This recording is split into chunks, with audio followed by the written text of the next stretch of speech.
realized they were no longer little girls. They were little women. That's right! Greetings, fellow armchair Imagineers. Tiki here. And Blue Dragon 5.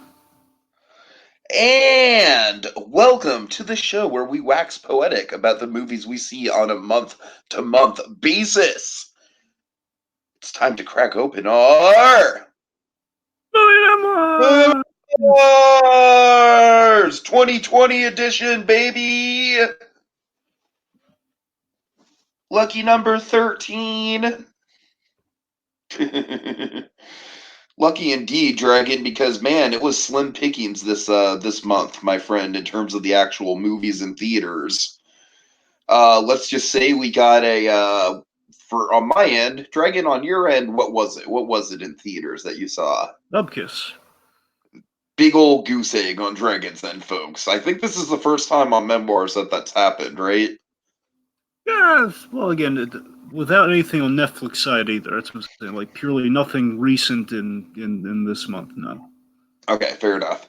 So on my end, I saw Doolittle, which is a hot, steaming pile of trash that was more fun than Cats. And then I also saw The Gentleman, and we'll get to The Gentleman. It's an interesting movie. So, kind of slim pickings this month, but you know what? We're gonna make up for it because we got a lot to talk about in TV. And I feel like, particularly, Dragon, I feel like I'm very proud of myself for the catch-up. I had a really robust catch-up session this month. For once, my catch-up is on point with your catch-up this month. Yeah, for once. Absolutely. All right, so, Dragon, let's start things off with the news! Weird news! Yeah. Right. So, first up... or should I say strange news? Yes. That's much better. Okay. So, some unfortunate news, potentially. Scott Derrickson, the man behind the original Doctor Strange, who is slated to come back for the sequel, the Multiverse of Madness. He's not come back for Doctor Strange 2. There was a creative dispute, basically kind of differing views, and he left. Which is really sad. You know why it bums me out? There's a number of reasons, Dragon, but why? Why? Well, here's why. There's this really beautiful moment that happened where Scott Derrickson, amidst all the chaos of like the wildfires that were spreading in California, he had this. I don't know what the state of his house is, but he was evacuated, and the thing that he grabbed in a hurry was the one he grabbed one item on his way out and took a picture of it. He grabbed the Eye of Agamotto. He grabbed essentially the Time Stone. And that was always like a beautiful thing. He cared so much about it. And of course, like if there was going to be a Doctor Strange 2, we'd want to have it. So he grabbed the Eye of Agamotto before he left. Now, and just hearing that he's not going to be back for the sequel, it's not for like a lack of like he just gave up on it. If there was kind of a so it's. I'm chomping at the bits, Dragon. I'm chomping at the bits here. All right, go on. Okay, let me crack my knuckles. All right, Dragon. You know what this feels like to me? You know what literally this felt like? This news here. What did it feel like? Hey Tiki, you know the most exciting movie in MCU Phase 4? You know the heart of said movie? We're just gonna rip out the heart! We're gonna rip out the heart of the most exciting thing in Phase 4. Dragon, this sucks. It sucks, alright? Like, I don't know. I feel like you are way more passive about this news than I am. I hate it. I really do.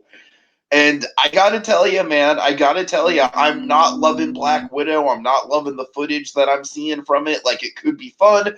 Don't get me wrong. I love my girl Florence Pugh. I am entirely in her corner, so I'm going to see Black Widow regardless, just for her, if not for the MCU alone. But we'll see, man. We'll see. We'll see how the Eternals comes out. With this news alone, Dragon, I am just generally speaking less excited about the MCU. And that's just all there is to really say on the issue for me, man. It's just... I just feel like Multiverse of Madness, like, creative differences always ensues that, like, the director didn't get to put his vision on screen. And it's frustrating. It's really frustrating, man. It's really, to me, it's like nothing good hardly ever comes out of situations like this. It's like, it's like we've had situations like this before that have resulted in good movies like Ant-Man and Solo and all that. But Dragon, I'm sorry, I love Ant-Man as much as the next guy. Ant-Man's a really enjoyable movie, but I don't want Doctor Strange in the Multiverse of Madness to be an Ant-Man. I want Doctor Strange in the Multiverse of Madness to be another Infinity War in regards to just how crazy it is and how high concept it could potentially be. So I don't know, man. This whole thing has me very worried. I honestly can't think of a replacement director. I mean, maybe maybe. Oh God, why am I blanking on his name? No. Well, Bong Joon-ho would be amazing, but it's funny. He was actually asked about doing a Marvel movie. He said he'd like to, but he doesn't think the studio would let him in with his style, give him like all the That's what I'm saying. Like you want to talk creative differences? No, I was thinking James Wan actually. James Wan. If James Wan was signed on to Doctor Strange, my enthusiasm would be renewed. Dragon. So it's not entirely out of the realm of possibility. It depends on who they get. But man, I got to tell you, the whole creative differences thing, it doesn't sit well. It doesn't sit well with me. It really doesn't. All right. Well, two things. One, just to speculate, Mark Bernard has kind of weighed in a little bit on this, and I think he might be a little bit more in the know of like what kind of the creative differences might have been. Like he speculates it's kind of like an Age of Ultron thing, or it's probably like as many people are suspecting with the multiverse in play, this might be the big movie where we're going to kind of introduce kind of mutants and everything. We're going to like kind of set the stage for where we're going in Phase 4. It's going to be a big linchpin. And there might have been again, there might have been a situation where Derrickson wanted to go kind of like a very specific way versus again the setup-y stuff. So I don't know how it's gonna turn out. I really don't. Which again, it sounds like that could be a really important part of that movie. So I think I get where a creative difference could put in lie there, but again, I have no idea how it's going to turn out with the Derrickson not in the know there because again, he was the Doctor Strange guy. However, that said, Taika Waititi, he did an excellent job with Doctor Strange in one scene. And Taika Waititi's quickly becoming the guy who's like, hey, we need a replacement director, Taika Waititi. He's kind of becoming the next Guillermo del Toro, and I'm not slamming him for that. I'm just saying the guy's going to be really busy. You're right, because there's like a lot of talk of him like taking on a Star Wars movie and like. That's what I'm saying, yeah. But more importantly, what I'm getting at, Tika, is the thing that you and I have been very simpatico with Doctor Strange is that. I think I think we've agreed on this is that the more we see of him just kind of popping up, the more we kind of grow to like him even more and more. Like, hell yeah, that's what I'm saying. I feel like he levels up every appearance, and that's what I'm saying. Those other appearances were not all Derrickson. Not knocking Derrickson. All I'm just saying again. So maybe it's not. I don't think it's going to be the kiss of death, but it is for a feature length. All right, I see what you're getting at here. I see it. That's a good point you just made. And again, the next Doctor Strange movie, given like how we've had creative differences past, best case scenario, not exactly the same type of movie, but again, best case could be an Ant-Man, where I'd love me some Ant-Man, man. It's like such a pleasant movie. It could be like we have a creative difference, you end up with an Ant-Man, which is nice. Or worst case, it could be a Dark World. It could be Thor: The Dark World. So oh God, let's hope not, Dragon. Please let it not be that.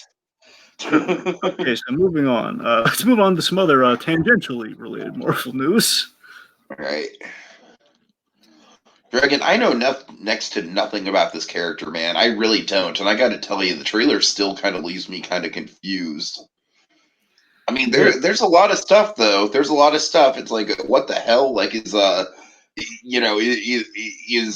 Tobey Maguire era Spider-Man going to come into this? Like, what's going on? So we're talking Morbius.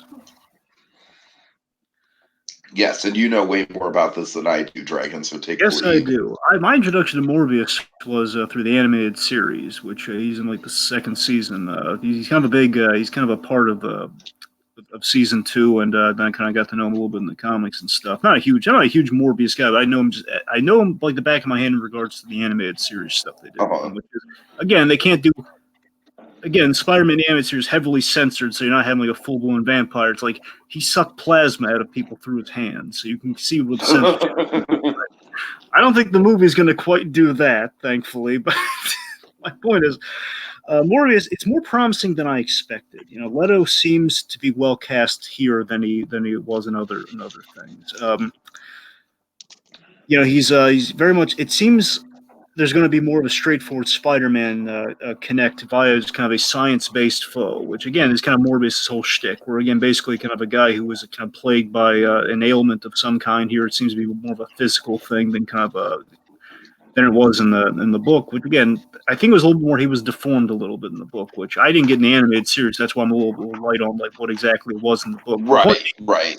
Morbius had a thing that he was trying to cure. That's the important thing. He had like a physical ailment of some kind. Here it seems to be more like a multiple sclerosis-esque thing. It seems to be because he has like the canes and everything. So anyway.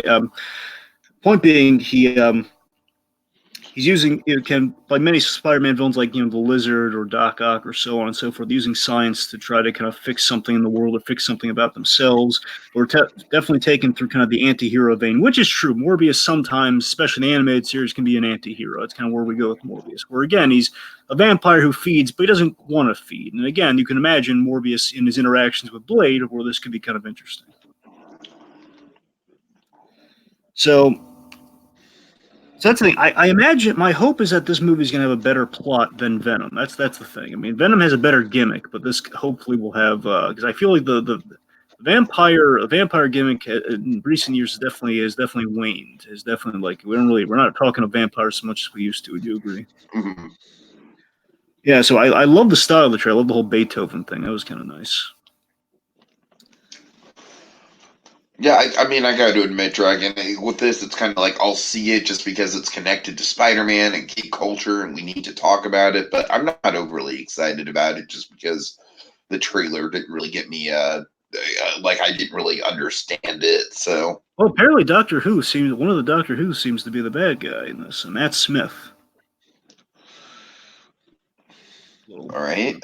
Out there, but here's Jared Harris is in the movie, and I love Jared Harris, the actor. Many people love him in The Crown. I loved him in Mad Men, Sherlock Holmes, Game of Shadows. I love him in Game of Shadows. He plays Moriarty so brilliantly. But Jared Harris, a lot of people assumed. I heard this was. I heard they kind of took the juice out of this rumor that he might have been Doc Ock, which I think would be awesome because I never considered him as Doc Ock, and I think, oh my god, that'd be so cool if he was Doc Ock. But no, it seems to be a dispelled rule. But the important thing that people want us to talk about, Teague, is the big thing. I got your reaction.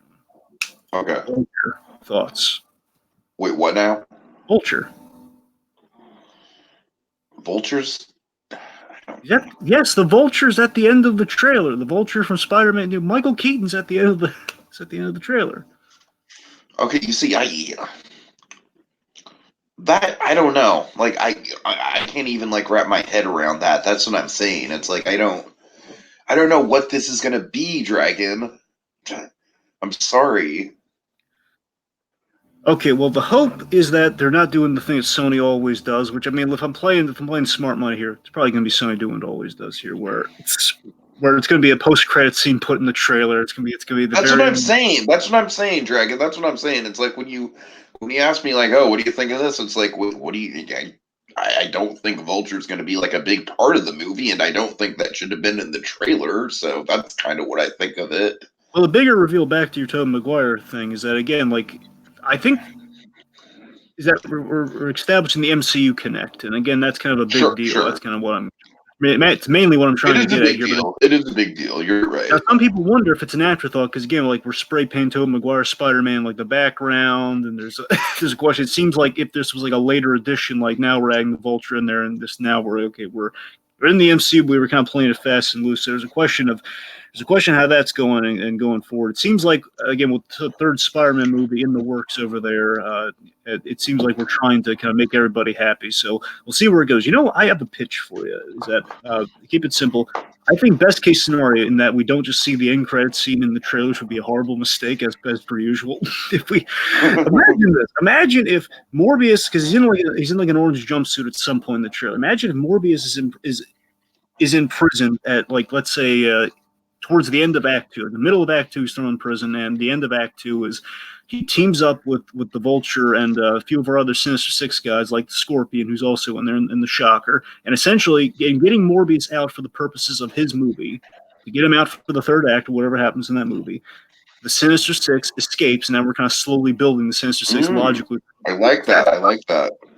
That's best case. Again, if we don't do the end credit thing, that's what I want them to do. That's what I hope they're doing with like a scene like that.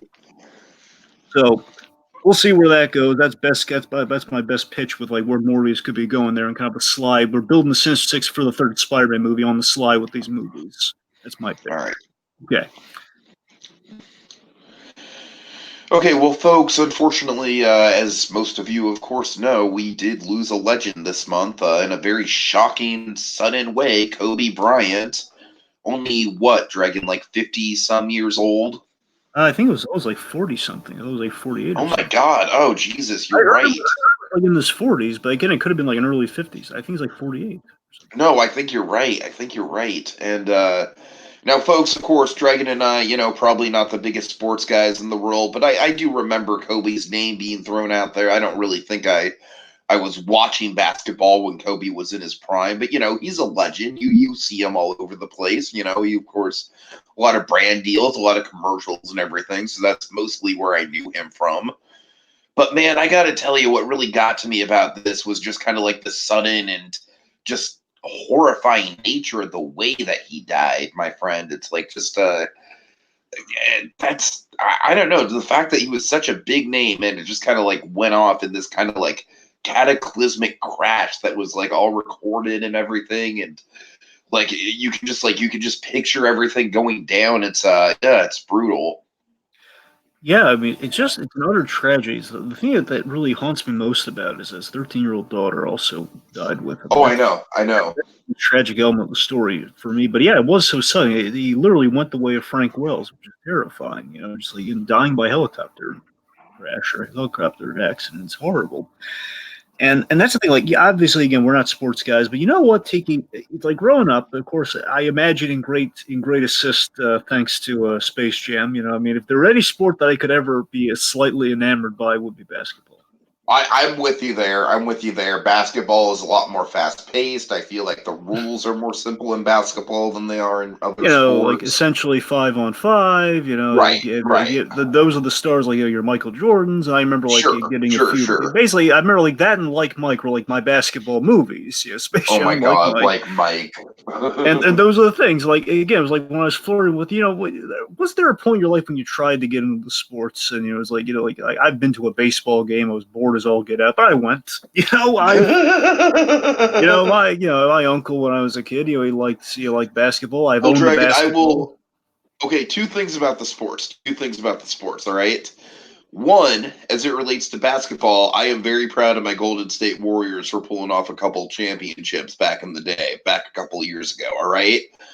And my boy Steph Curry, probably the closest thing I've had to I look up to that man as a sports hero. Also, Dragon, Super Bowl, Dragon, this is maybe the most invested I've ever been in a Super Bowl game because of the 49ers. I am actually shockingly on pins and needles when it comes to the game itself, believe it or not. I know, right? Shocking. But what can I say? When my home team is in the Super Bowl, I got to root for them. Anyways. All right, but seriously, again, all of our, seriously, no one should go out that way in life, and I feel bad for the. You know what it kind of reminds me of, Dragon? I was talking about this with a coworker. The suddenness of it, the fact that the daughter was involved, it sort of reminds me kind of tangentially of Steve Irwin's death. Oh, tangentially, sure. It wasn't like, let's face it, Steve Irwin was kind of like an inevitability. It was a tragic inevitability, but Steve Irwin, there's very, very uninevitable things about the way that he went, though. Well, sure, the way that he eventually went, but I'm just saying, specifically the fact that stingrays are very, very non-aggressive animals. Fair enough. But it was a freak. Anyways. But yeah, I don't know, man. The fact that there's video footage of both of the deaths, the fact that there's there's a lot of parallels, and Steve Irwin, I can say that was the one that really just haunts me to this day. But Kobe, man, it's like I can't imagine if you grew up, like watching Kobe and admiring him as like a big hero of yours, how this would affect you, because it's very sudden and tragic for me. But I never, like I said, I never really watched basketball when Kobe was in his prime, so I really mostly know him for his cameos and promotional stuff. So regardless, it is just a very, very tragic, just very shocking event all around. All right. Okay, so next Dragon. I don't have any sort of good transition here. Help me out. So, folks, when's the last time you watched Fox? Well, you're not going to be able to watch Fox ever again, apparently. Technically, now it's going to be 20th century. Welcome to the 20th century, folks. We're going backwards. I don't understand this at all. Yeah, so apparently, folks, we're coyly, very badly trying to. It honestly feels like the opposite should have happened. They should have just had Fox. Yeah, so for some reason we've dropped Fox now. I have no idea what this means. No, we joked about, but there's no bearing on what exactly it means for the TV station. Like they're just going to keep calling it Fox or what? All I know is the movies. As the movies come out, basically 20th Century Fox is no longer that. At least in regards to the movies, it's going to be 20th Century or Searchlight. Basically 20 Searchlight Fox thing. But now basically where we release some of the great movies that we've gotten. But and the point being, 20th Century and Searchlight Fox no more. No idea what it means for TV. No idea what those poor schlubs are going to do. But we go by Fox for years. What are we going to do now? We can't just call ourselves News. No, we call ourselves F News, like F Society. Right, in all seriousness, though, now that I think about it, that might be part of the reason why they dropped the Fox name. Come to think of it. It might be, but again, the fact is, what are they going to call themselves? That's the remainder. That's what I need to know. Right. Well, I could see them rebranding the Fox channel to just the 20th Century channel. Again, the going backwards thing is kind of stupid, but what are you going to do? It's All right. If there's New Mutants coming out, they put like the poster out and they have like 20th Century in the corner there. Oh, so. God. Yeah. See how that goes. Speaking of Marvel, vaguely Marvel-related things, let's talk about this Hulu business. Yeah, poor Howard the Duck Dragon. I'm pretty sad about this. It's sad news, but I do have something that might uplift you a smidge. Not a lot, but a smidge. Okay. So, of course, unfortunately, Hulu, this was kind of something that was kind of slowly but surely happening, where Hulu, basically right now, Disney Plus wants to be the only network around with Marvel shows, apparently. So they've canceled the rest of the shows. Like, we already lost Ghost Rider on Hulu, and Marvel's Runaways, which I'm still watching through, by the way, has kind of like...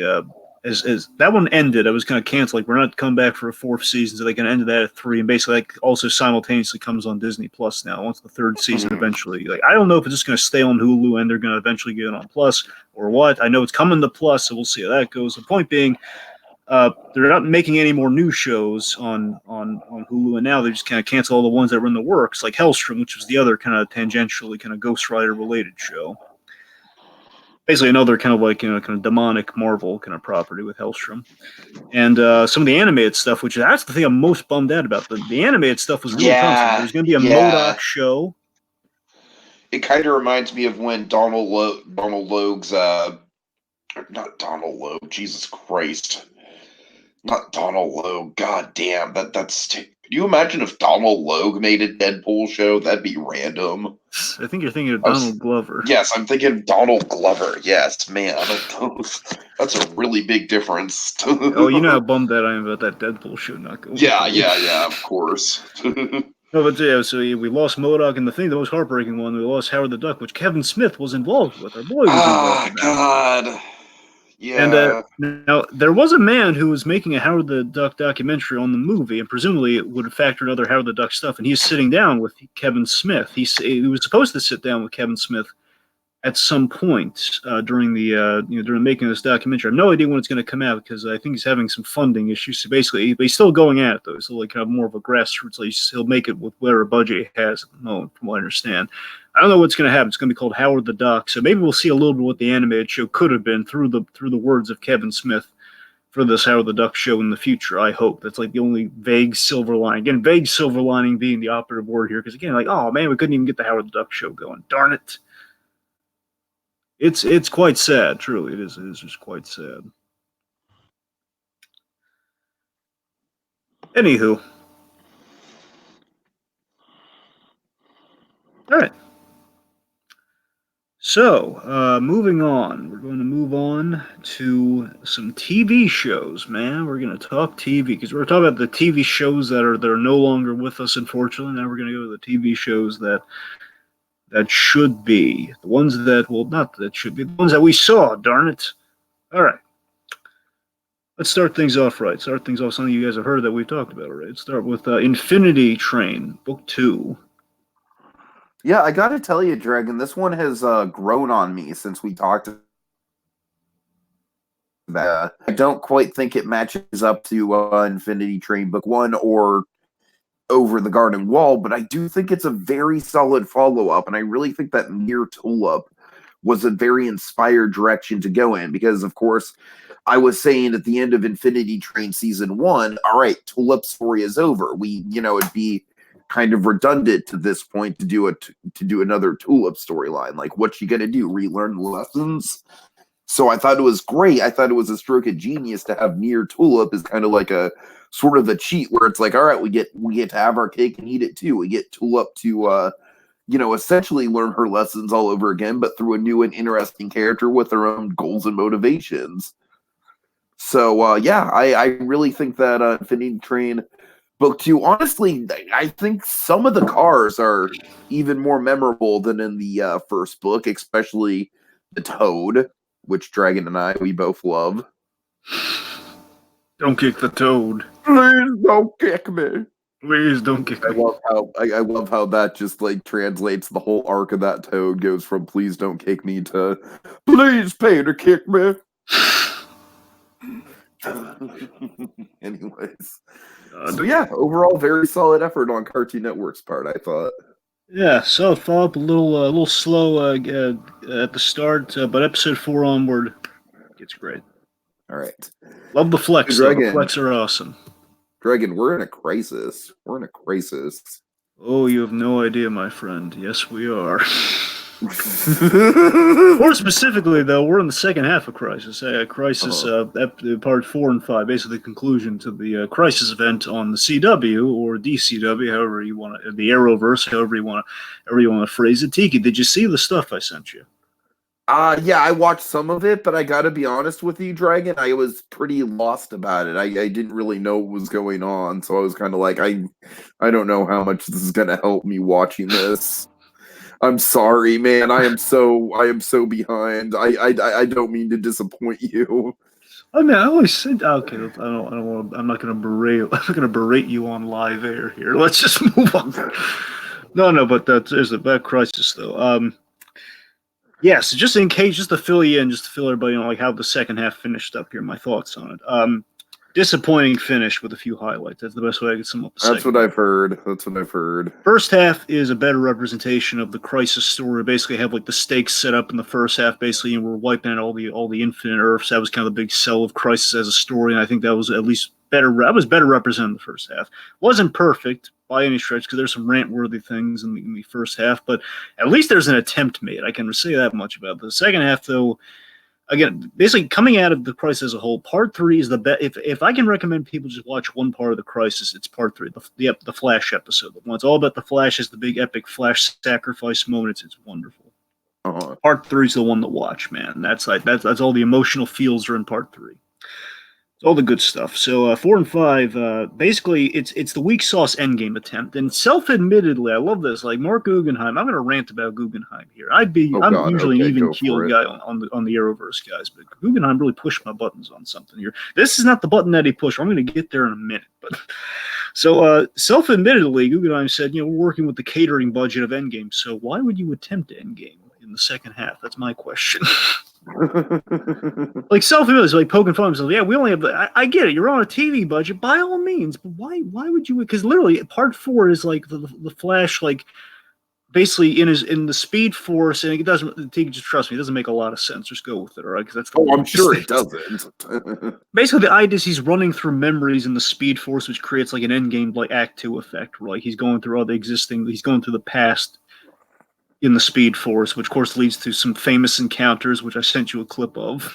Kind of a Flash meeting another Flash, let's call it. Yeah. All right, so here's the thing I'm peeved. Speaking of Flash-related things, here's the thing I'm most peeved about.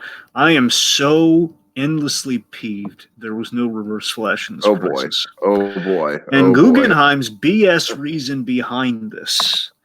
So the Reverse Flash. Now look, I love the Reverse Flash. He's basically the kingpin of the CW shows, like the Netflix kingpin of the CW shows. When he shows up, I'm a leader. I don't care what face he's wearing, whether it's Tom Cavanaugh, which of course is like one of the best faces, or if it's Matt Luncher, who's basically the real face of the Reverse Flash. I love him too. I love them both. Darn it. Fact is, Reverse Flash is king. He really is. Now the point is, in the Flash season 5, I won't bore with all the details. The important part is. Last encounter he had with Barry Allen was he said, "See you at the next crisis." Very simple, right? See you at the next crisis, or see you at crisis. Pretty simple assumption, right? I'll see you in the crisis. You know, it's kind of like one of those things where it's like if the writers kind of like set it up, then why don't they pay it off? Yes, it's not just that, too. What were you going to say to Ray, Finn? Okay, so the point being, there was already a very direct presumption. Okay, Reverse Flash is going to make an appearance of some kind. I wasn't expecting the moon. I was hoping maybe he would. Of course. I was hoping, like in the second half, maybe he'd be key in like fixing things. I was my speculation. Like I didn't think, okay, maybe it's not going to. But at least he'll show up a little bit, like he said, he'd show up. But the fact is, I was expecting the moon. Point being, no Reverse Flash, and I found out why. I was perplexed by this. I looked into the why, and Guggenheim's response to this was, I'm sorry, so stupid. It's just okay. Point being, Guggenheim's response to this was, we didn't want to be beholden to, like, we never even wrote the news. Like the writers who worked on Crisis, I want to say Guggenheim himself, we didn't even write the news headline because, of course, Flash, the first season, going back all the way to the first season, end of the first episode, the big whole hook of the whole Flash series is the Reverse Flash is looking at the newspaper headline from the future that, take a guess, Flash disappears in crisis.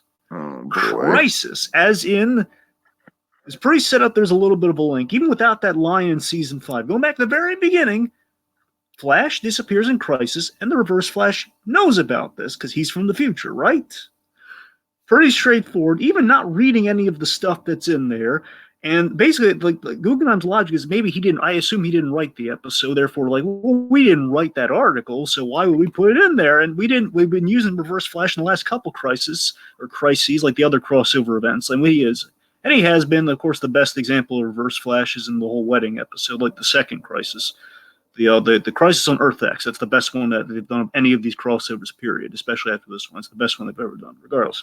Fact is, we used Reverse Flash last time in like a little bit of a cameo. It's not even like he's not even really there. It's just like he's hallucinating the Reverse Flash. Like, okay, Reverse Flash popped up. So that's your rationale when he appeared, but he's not going to be in the one that we've been building up for 6 years? That's your rationale? You pinhead? Oh, you stupid pinhead. Anyway. Yeah, it sounds pretty frustrating, Dragon. Honestly, kind of sounds like similar reasons to why I stopped watching The Walking Dead. Okay, so point being, and the end headline here, folks, the actual headline that matters, the Superman stuff and basically the Superman stuff and the Flash stuff is the reason to watch Crisis, but specifically part 3. Like that's the good stuff and all. I love all the Superman stuff done in the Crisis. Like we have some really loving references to some of the classic Superman stuff, as well as some definitely other CW's Superman stuff, which is pretty neat. But yeah, just part 3 and just any of the Superman stuff. That's pretty much what I recommend to you folks. Uh-huh.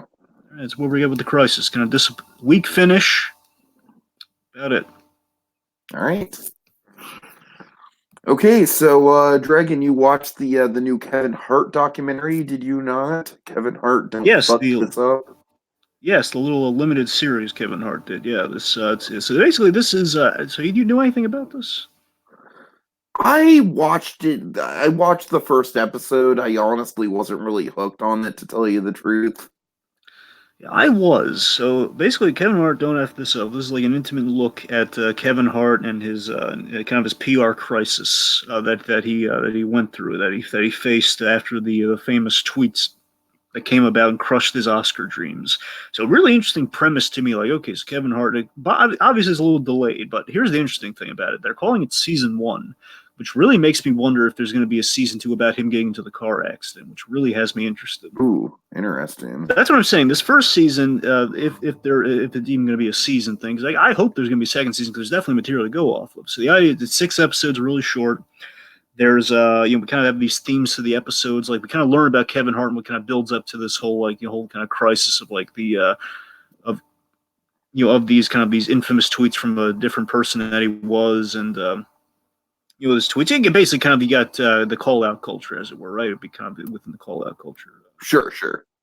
Anyway, point being, we go back. Like episode one's about his mother, and I thought that was really nice. And can we build up the father for episode two? And the father is kind of a character within the thing. Not that he's like fabricated, but he has a very complicated relationship with his father. Which the idea is that the relationship with his father may have kind of like created the kind of the mindset that maybe created those tweets that kind of crushed his hopes and dreams. And then things take an interesting turn when we learned that he.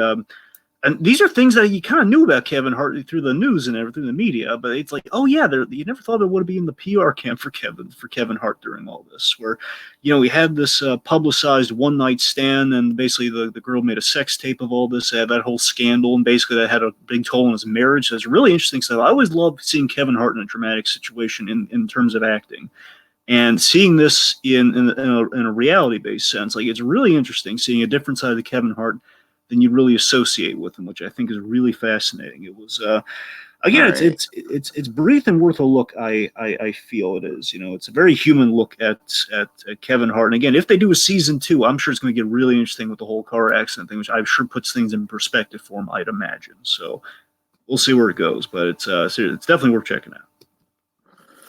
Okay, so Dragon, I watched The Circle season 1 US. This has, I believe, 3 seasons in the UK. And Dragon, this is a social media-based reality competition, which essentially means that 8 people live in a house together, live in an apartment complex together, but they never see each other. They never physically interact with each other. Instead, they message each other, and they go based off of profiles, and they have to post profile pictures that leave the best impression. But the twist is that some of them are catfish, Dragon. There's a guy posing as his girlfriend. There's a lesbian. There's a big lesbian woman who's posing as this like hot 20-something model. There's a whole bunch of crazy deception going on, but at the same point, I feel like what The Circle really gets to the heart of is kind of like how social media can be effective at cultivating relationships, cultivating friendships, because with The Circle, these people really have nothing to do but, kind of sit around and get to know each other all day. And Dragon, I gotta tell you, it's really interesting. It's a metamorphosis where the first couple rounds of the game are very sort of big brother, like, okay, we got to get an alliance, we got to get these people out.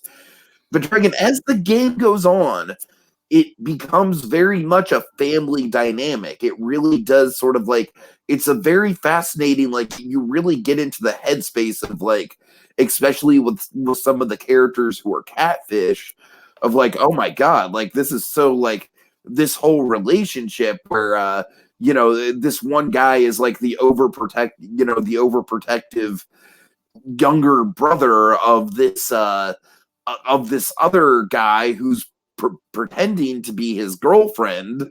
And so there's just a lot of fascinating social dynamics at work. Honestly, Dragon, I think the cast in this one is top freaking notch. I really think that every person in their own way shines, and I also think that the most dull people in the cast get eliminated early, so that makes it even better. Dragon, I really loved this. I I think the only thing that there's a couple things where it's like I don't necessarily think the episodes are structured all that well. I don't like the fact that the final episode was essentially a reunion that kind of like built up through a lot of interviews to be like, okay, and now we're going to reveal the winner in the last 5 minutes. But I mean, other than that, it was a very, very, very good watch, Dragon. This was honestly some of the best reality TV I've seen in a long time, and I would wager to say this was like way better than either Survivor season we've had this year.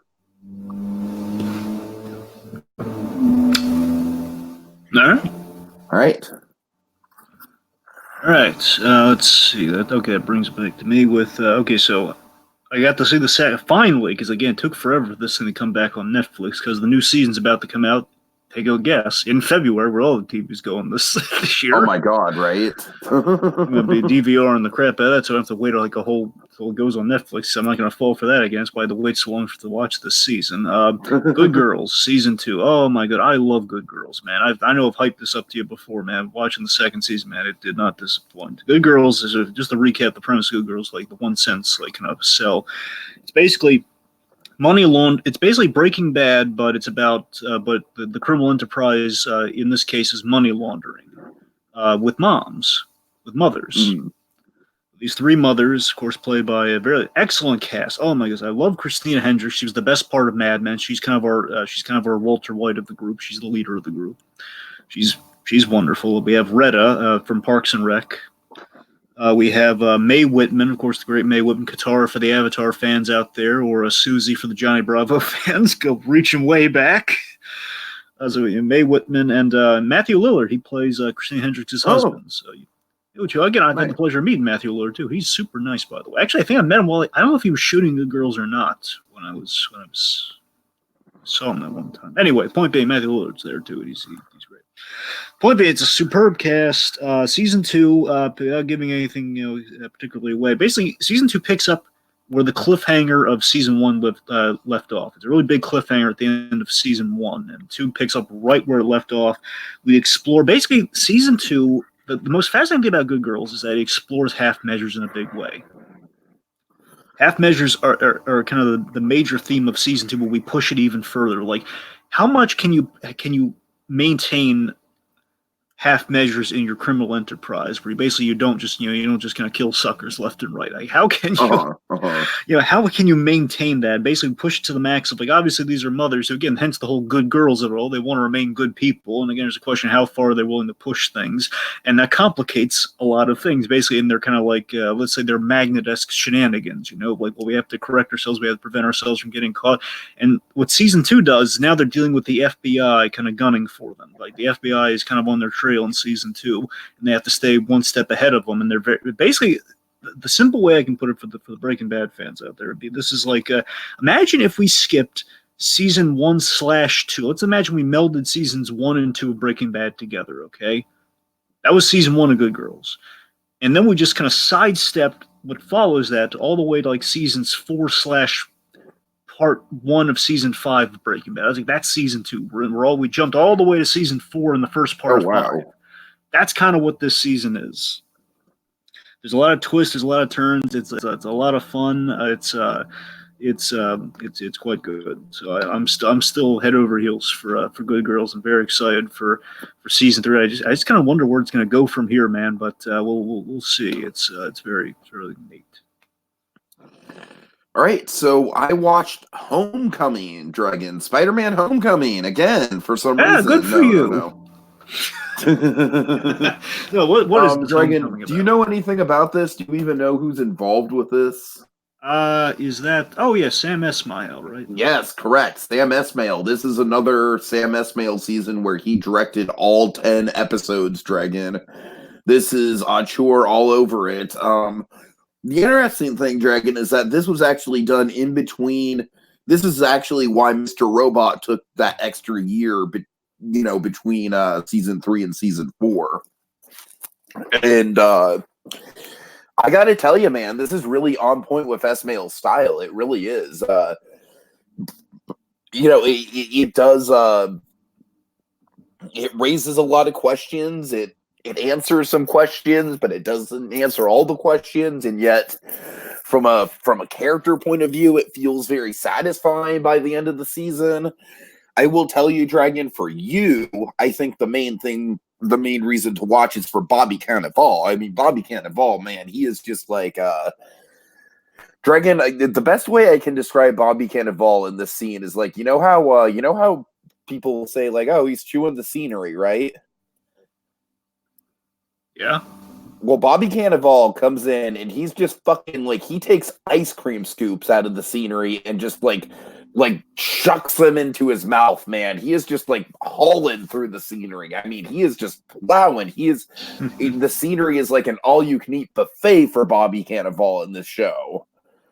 I mean, Bobby Cannavale is just absolutely magnetic in this show, man. He really is. So is he like, so he has a big role, I take it. He is the second lead next to Julia Roberts. Okay, yeah, now you're kind of selling me on it. Now you're selling me on it. Okay. Yeah. He is basically the higher up big boss to Julia Roberts, who's the therapist. And man, I mean, honestly, he's got like to tell you the truth, the closest fictional character I can think of that he's sort of similar to is Jordan Price. Or wait, no, Jordan. God, the Dexter season 4 villain. Dragon, help me out. Jordan. Well, season 4's Trinity. Oh wait, yeah. Oh no, I'm season 5. Season 5. Oh, Oh, I know you're talking about. You're talking about the. I know exactly what you're talking about. He went on to play Jonathan. I know Johnny exactly. Lee Miller. Yeah, Johnny Lee Miller. Yes, Johnny Lee Miller. Of course, he went on the Elementary and so on. I got you. I know you're talking about. So he's like that. Yeah. He's like that kind of like boisterous. The TikTok like, guy from Dexter for the folks. The TikTok right. Life running out, that whole guy. Like kind of like the over the top, kind of like braggadocious. Like he always has to be the loudest man in the room, sort of deal. Very much a stark contrast to the to his role in Mr. Robot, where his role in Mr. Robot was very much like in this one he is much more just kind of like he's like testosterone. He's Dragon. He's kind of like a scary Ken Wins. Oh my god, really? Yes, kind of. Interesting. Very interesting. Just scary Ken Wins. He's like if Ken Wins was a compelling like like imagine if Ken Wins had his own like Walter White style like crazy side things going on, like shady side businesses going on the other side of that phone. Gotcha. So yeah, that's the best way I can describe Bobby Cannavale in this show. All right. And honestly, the only thing I will say about this show that kind of is a turnoff, and I'll warn you about, is it gets a little bit Westworld-y in how ambitious it handles its mysteries, because it throws a lot at you in terms of mysteries. Yeah. I see. And like I said, Dragon, not everything gets wrapped up, but I feel like from a character point of view, much like Mr. Robot, I'm very satisfied with how it wrapped up. So that's all I'll say. And I do think that there's room for a season 2, especially now that Mr. Robot's, kind of put to bed. So yeah, overall, I will say, Dragon, I think Homecoming, I would rank Homecoming like maybe, I think it's probably better than the first couple seasons of Mr. Robot. I don't think it's up there with Mr. Robot season 3 and 4. But then again, this is just the first season, and you don't know how good the show's going to get. So I'm excited. I'm excited for the show, and I'm especially excited for Bobby Cannavale's character. So, yeah. All right. Okay, you've got 2 more on the TV side, Dragon. Go ahead.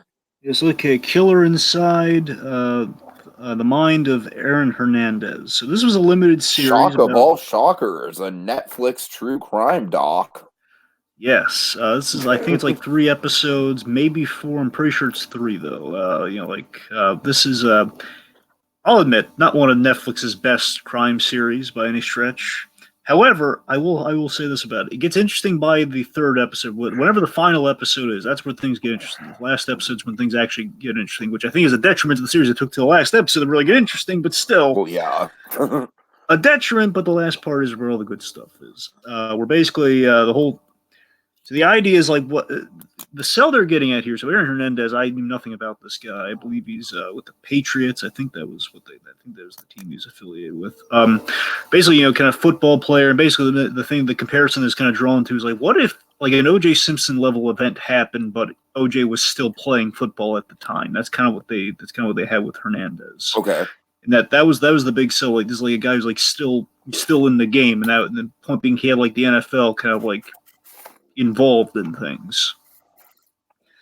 So essentially, the fascinating. All I can really say about it is, again, I wouldn't strongly recommend it as I would like other stuff. It's no Making a Murderer by any stretch, but then again, it doesn't have the advantage of Making a Murderer has 10 episodes per season, so that's a difference there, and that's a different story. It's a different animal of its own there, but it's what I can say about it is that in the third episode and kind of the final act of it, there's this fascinating legal loophole that is endlessly fascinating that Hernandez may have done something that basically that would secure his family. But again, like through the guise of the law, the question is like, did he do it knowingly or not? So that's quite interesting that he may have done something that kind of like would have kind of helped things at the end of the day here, because it's kind of basically the end result of things is where things get interesting. But again, it's a little hard to get into. It's a little hard because basically, essentially, a murder happens. It's most likely Aaron Hernandez, but they can't quite prove it. And it's not that interesting as so. You don't really get to live in Aaron Hernandez's head as much as the title might make you think. This thing is a problem until the third act, which that's kind of So it is what it is. It's not a strong recommendation, but if you're going to check out anything, check out the third episode, I suppose. Okay. Right. Okay. Next one's me, right? The last one. Yeah. You got the last one. There's a strong recommendation here. The Loudest Voice. Oh my goodness, I recommend The Loudest Voice, especially you, T, because you've seen the other movie. So this was a kind of TV, or more specifically, Showtime's version of Bombshell. Essentially, so Showtime says stab at Bombshell, and the story of Roger Ailes. Essentially, we have Russell Crowe playing Roger Ailes, and he is amazing as Ailes. He is. They put him in makeup. He looks. The acting is You said phenomenal. It's the best performance you've ever seen from Russell Crowe. Quite possibly. I mean, I don't know if I can just say like it's the best, but I'll say it's like it might be the best, at least the best recent performance of Russell Crowe. I can come to mind. Yeah. But Russell Crowe, he's amazing as Ailes. Each episode is basically the big sell of the series. Like each episode of, I think it's like 7 episodes. Each episode is a different year within the rise and fall of Fox News and Roger Ailes, because essentially he starts off as a guy who just wants to build his own kind of TV show, his own TV network with Fox News. That's kind of how it starts off. He just wants to build his own thing, which kind of evolves as the process goes forward. He kind of develops like, kind of a network to gaining political power to essentially godhood, like a false godhood of some kind. It gets crazy, man. It's awesome. And Seth MacFarlane's in it. Seth MacFarlane, he plays Brian Lewis, who essentially is kind of like a kind of an ardent follower from the. Basically, he started off as like kind of like a humble, like a guy who just wants to start a news network to kind of this age-old kind of like huge power struggle that eventually becomes. And Brian Lewis is like the trusted kind of disciple of Roger Ailes, and like Seth MacFarlane's not all throughout the thing, but he's there and he's present. He's like the loyal guy. He's like he shows up like, oh good, look, there's Brian Lewis. He's like there's a big heartbreaking moment with Brian Lewis that Seth MacFarlane gets to play. It's quite great. Say that much. I love Roger Ailes has an assistant in this, Judy. I love the assistant character in this series because she's so darn nice. And again, there might be she's harboring some secrets. It's a little chilling. We never find out what the secrets are, but it's like. There's something like we don't know why she's so loyal to him, but man, she is, and she seems so darn nice. It's kind of creepy on the rewatch. Like, oh god, well, I imagine it'd be creepier on the rewatch. Let's see.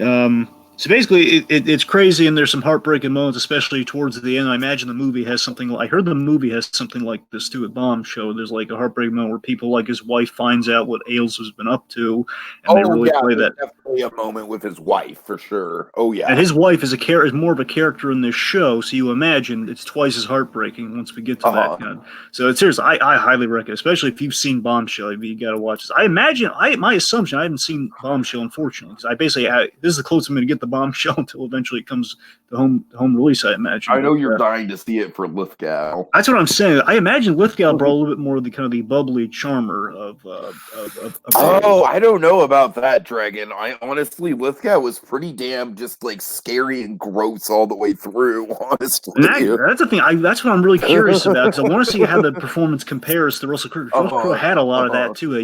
Now you mentioned Russell Crowe was that absolutely was like kind of the scary and gross thing. Yeah, there was a gross. Basically, had like these interjections of gross, but other than that, he was like again like a man who's the becoming twirl a god. Dragon. I'm sure the twirl was involved in this, right? Twirl? Yeah, where he very forcibly is like, all right, give me a twirl. Yeah, you're right. Yeah, the twirl was there. Yeah, yeah. I thought you meant he was twirling, but no, he did. No. Yeah, I get it though. I get it. Yeah. Because remember, he was a trained dancer. That's why when you see. Oh God. Okay, that's the point being. No, seriously, it was. Anyway. All right, I believe you. Point being, Loudest Voice. I think you'd really enjoy this, man. If you get a chance to see it at some point. Anyway. Okay. All right. So, Dragon, you know what I don't think that anyone would enjoy? What? Doolittle. All right. You know what, though? You know what, Dragon? I'm not gonna say this is a good movie. I can't recommend it at all in the slightest. All right, it's a mess. Okay, this movie is a mess.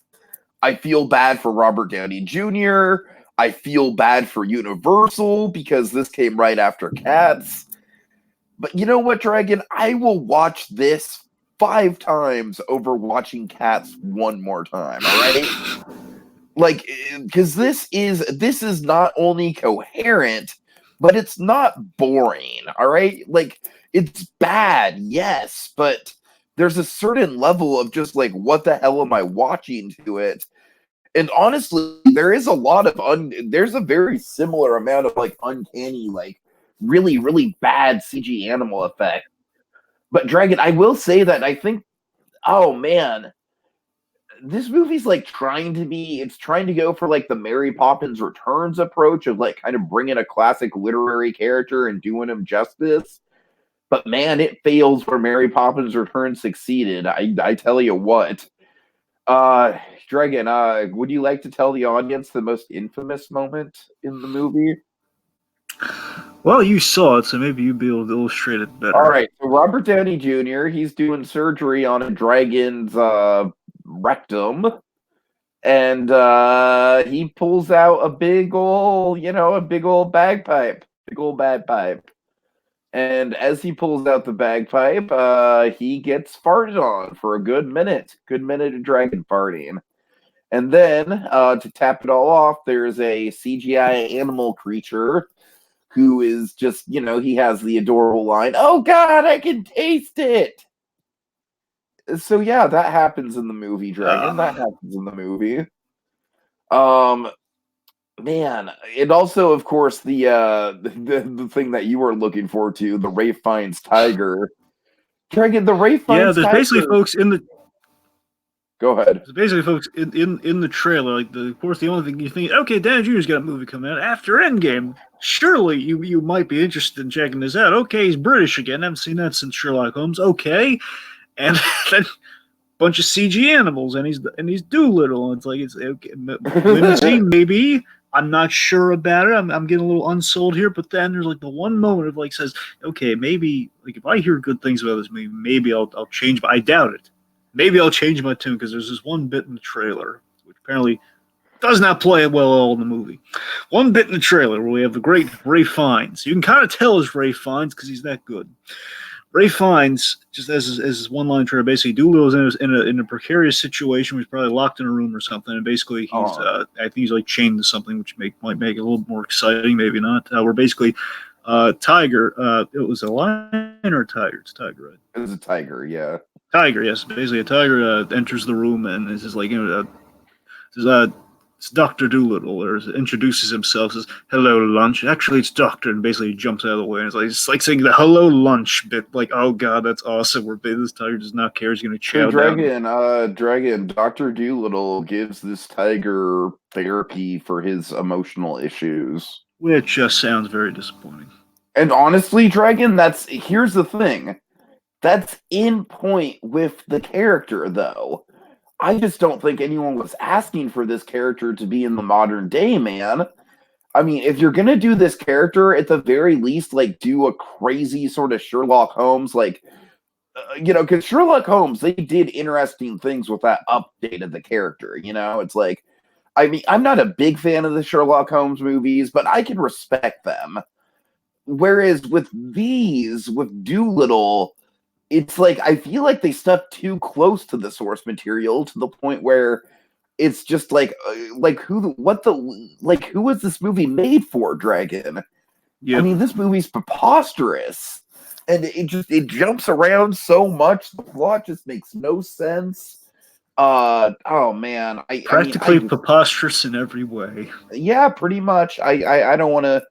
Rami Malek plays a gorilla who's afraid of its own shadow. I mean, Oh, and also, Dragon, there's a lot of ADR. There's a lot of obvious ADR, like, throughout the movie. And I get the feeling that there were two versions of this movie. There was a version of the movie where it was, like, trying really hard to be close to, like, the children's books, and the classic take on the character is like the doctor who uses his doctor skills to get out of situations. And Dragon, the other side of the other movie is just pop culture references and fart jokes and doing the dab and hashtags, and yeah.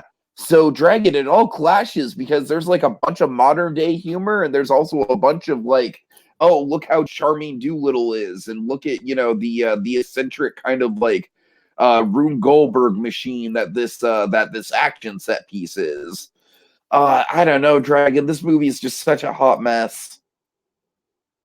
But like I said, I'd rather watch it than Cats, so I got to give it some credit. All right, so The Gentleman, Dragon, The Gentleman. This is the latest. I'm dying to know how this one is.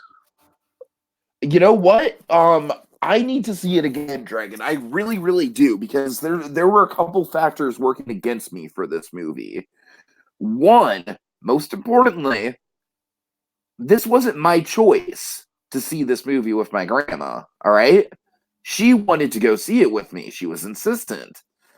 And Dragon, I swear to God, 10 minutes in, I had never felt more embarrassed to be in a movie theater with my grandma before. I saw Midsommar with my grandma. But it's McConaughey. You love McConaughey, even in Serenity. I love McConaughey. I like this movie a lot. First of all, Charlie Hunnam absolutely steals this movie, Dragon. This is Charlie Hunnam's movie by a long shot. Like, he is Matthew McConaughey is good, but Matthew McConaughey almost becomes like an afterthought compared to Charlie Hunnam in this movie. And also, oh my God, Colin Farrell. Oh, this is one of the best. Dragon, here's the thing. Here's the thing with this movie, all right?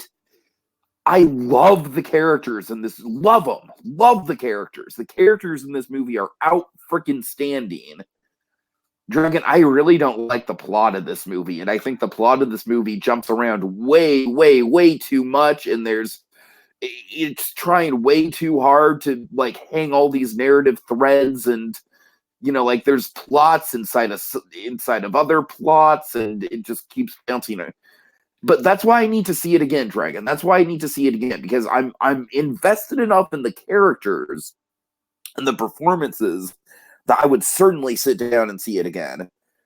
And here's the thing, Dragon, like a part of my energy level seeing this movie was just like the cringy element of like, oh God, I'm seeing this with my grandma, and it's like the most filthy shit, and oh, this is not good. Oh, so they left that part out there, so you're saying it's a filthy movie. It's a pretty filthy movie, Dragon. It's pretty filthy. It's got the swearing, it's got the violence, it's got the sex, it's got the drugs. I mean, it's a pretty hard R. Gotcha. Right. But yeah, I mean, I think if you're a Guy Ritchie fan, you'll totally dig it. I really do. Like, this is like a love letter to Guy Ritchie fans in the same way that The Nice Guys was a love letter to Shane Black fans. So, and like I said, Dragon, I really want to see it again, if only for Charlie Hunnam and Colin Farrell. Matthew McConaughey, like I said, he's fine, but I feel like he really gets outclassed by the other two, by Hunnam and Farrell. Hunnam and Farrell are like, man, their characters really, really pop. But like I said, the plot, I really need to watch it again because the plot is just way all over the place. I feel like they took a relatively straightforward plot and really made it just more messy than it had to be. I feel like I feel like it went a little too overly ambitious with the kind of like the wannabe Pulp Fiction non-linear approach to it. But overall, like I said, I think the characters do save it. I think the characters are the big selling points of the movie. So I'll give it props there. All right, Dragon, it's time for some ketchup. All right, ketchup. Okay, so we're going to start things off here with the stuff that Tiki and I have both seen. Yes. So, for starters, I lost my body. Wait. Yeah. Yeah. Sorry. I lost my body. Yeah. Dragon, this was a trip, man. This was really a trip of a movie, and it stuck with me. It really has. It's one of the most symbolic animated movies I've ever seen in terms of just like we were able to pretty effectively have a conversation about this movie, basically relying only on the symbols of it, only on the symbolism. And I feel like that's the root of it. This is, I don't know, like this is like Matthew Buck's fever dream. All the symbolism. But seriously, this movie is it's a very, very interesting kind of like, I don't see nearly enough animation that's like not Studio Ghibli and not Western animation. So this was a treat just to kind of like look at and sort of examine just from a cultural point of view. And I am, in the best animated feature race, I've said this before. I think I know you're rooting for Toy Story. Toy Story and Missing Link are kind of at the bottom for me, but I would love either of Klaus, this, or How to Train Your Dragon 3. I would love to kind of come in for like a Return of the King style, like, all right, we're gonna win it at the end, baby. But well, I've said it before. Look, personally, I love Toy Story, but honestly, as long as anything but Missing Link wins, I'll be fine. Just anything. But and Missing Link might win because of the Golden Globes. I just really hope Missing Link doesn't win because that's. I don't think that Missing Link is a bad movie. It's not bad. I'm with you. It's not a bad movie. But I just think that it's like it is the worst Leica movie that I've seen. It is my least favorite Leica movie. I don't know if I'd say worst Leica. I haven't seen Box Trolls. I don't know. The point being, the fact I'm not a big Box Trolls guy, but I think Box Trolls has more going for it than Missing Link does. Well, the point being, Missing Link, not offensively, not a bad movie at all. Just again, not really Oscar material. Especially after Kubo. It basically feels like we're giving it to it. We would give it to it just because it's stop motion, which is not a reason to give something an Oscar. Totally. Point being, I lost my body though. Great film. I would kind of coin it as it's like an artistic expression of a phantom pain. By kind of a man's separation from his hand. That's kind of the movie basically artistically expresses what a phantom pain is. And now you basically have the memories of what it was like when you were complete. Again, it's kind of looking at the separation from man, from hand. We have sense memory so well articulated in animation. Touches conveyed so brilliantly. I'll admit though, the one thing I think working against the movie and play, not in a bad way, just I think it's a little high concept for a general audience. I don't think you can show this. Oh God, yeah, it's not meant for a general audience. Exactly. For the animation credits, brilliant. Everyone's going to love it in the animation credit. Sure. It's a great movie. Don't get me wrong, but again, it's definitely an artistic movie in the sense of the word. It's a brilliant movie. It's just maybe not for not per se for the general audience, but it's an excellent film. It's very, very well conceived, well animated. It's phenomenal. I recommend it to many people since we've seen it. Honestly, I got a real big kick out of it. All right, so Dragon, I'm dying to know, what is this mystery movie that you speak of, my friend? Are you ready for it? Oh, I don't know. It's like sometimes these mystery movies, like sometimes when it's something that I'm really hyped for, it's like even worse because it's like, oh, it's Mary Poppins Returns, and I'm like, oh boy, oh no. Well, in that case, you're gonna want to brace yourself. Oh, what is it? The Art of Self-Defense. Oh God! You hated it. I didn't say that. Oh God! No. Seriously. Would you like to tell the audience what I thought of the Art of Self-Defense? Tiki loved The Art of Self-Defense. How high did it was it in the top 10? It was my number 4. It was my number 4. Right, it was that high. Okay, it was number 4 of the best movies of 2019. The This same boy, ranking I put Good Time the year that came out. this boy Let's see how loved that The Art of works. Self-Defense. Let's see how that works for me. Okay, so I've seen The Art of Self-Defense, so he's very familiar with this movie. So I'm kind of reminiscent of the Mugged episode of Hey Arnold. Did you get that at all? Oh yeah, absolutely. So Eisenberg, I feel, as good as usual. Again, the only time I think Eisenberg has not impressed me was, well, Batman v Superman. Aside from that, Eisenberg never disappoints. He was quite good. Here, it was the same.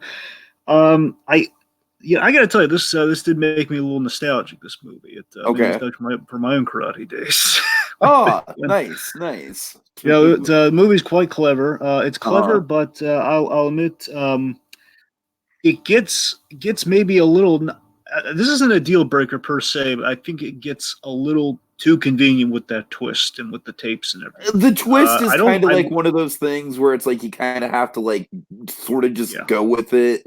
Yeah. Because honestly, Dragon, I'm not crazy about the twist either, but at that point I was so in love with the 2 lead characters and I really wanted to see. Yeah, Sensei is great. Let's give that point. Oh my God, the Sensei is wonderful, isn't he? He is great. You know what scene just makes me chuckle every time I think about it, Dragon? Well, I think it might be my favorite part of the movie is. Oh God, what? The belt gesture. I love the belt gesture. That's great. But I love the part of the movie where it's like as class is wrapping up and one of the students like asks him what he's gonna do like after class, and he just does the whole like, I'm going to rent a film, maybe a comedy. Oh God, I love that character, Dragon. I've never seen that actor pop up in anything else, but his dynamic with Eisenberg to me was just magnetic.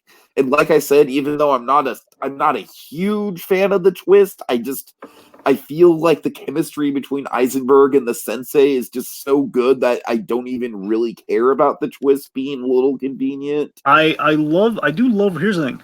I'm not sold on the twist, but I love where the twist ends up. I love where our resolution to everything. I love the resolution to everything.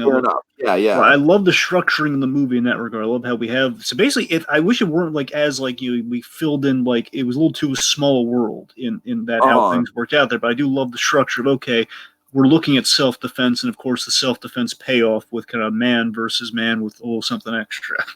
Yeah. And so that ending, of course, like how we reset the status quo. And kind of I love the ending. I love the reset. Yes. That's what I'm saying. I love that. That's the only frustrating aspect is that twist. But aside from that, I really did. I thought the movie was quite solid. I don't know if I'm not head over heels for it, but I did think it was good. You know what? Quite solid, Dragon. I will take quite solid. All right, I will take it. It is quite solid. I get the love for it. I do. It's just not sure if I can reconcile that twist, but it's quite. I love that belt scene though, man. I love just the sincerity that scene brings. Like, I love how the Sensei is so genuinely touched by the belt gesture. Oh my God! There's a lot of things in the movie where the Sensei is just genuinely touched by it, even though the Sensei is a lunatic.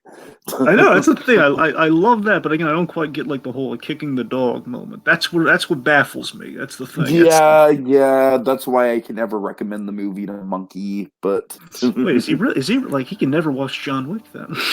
Oh God, no! Oh no! Oh yeah, I never knew that. I never knew Monkey was. Monkey was a deal breaker. Sensitive to animal abuse. Yeah. Okay.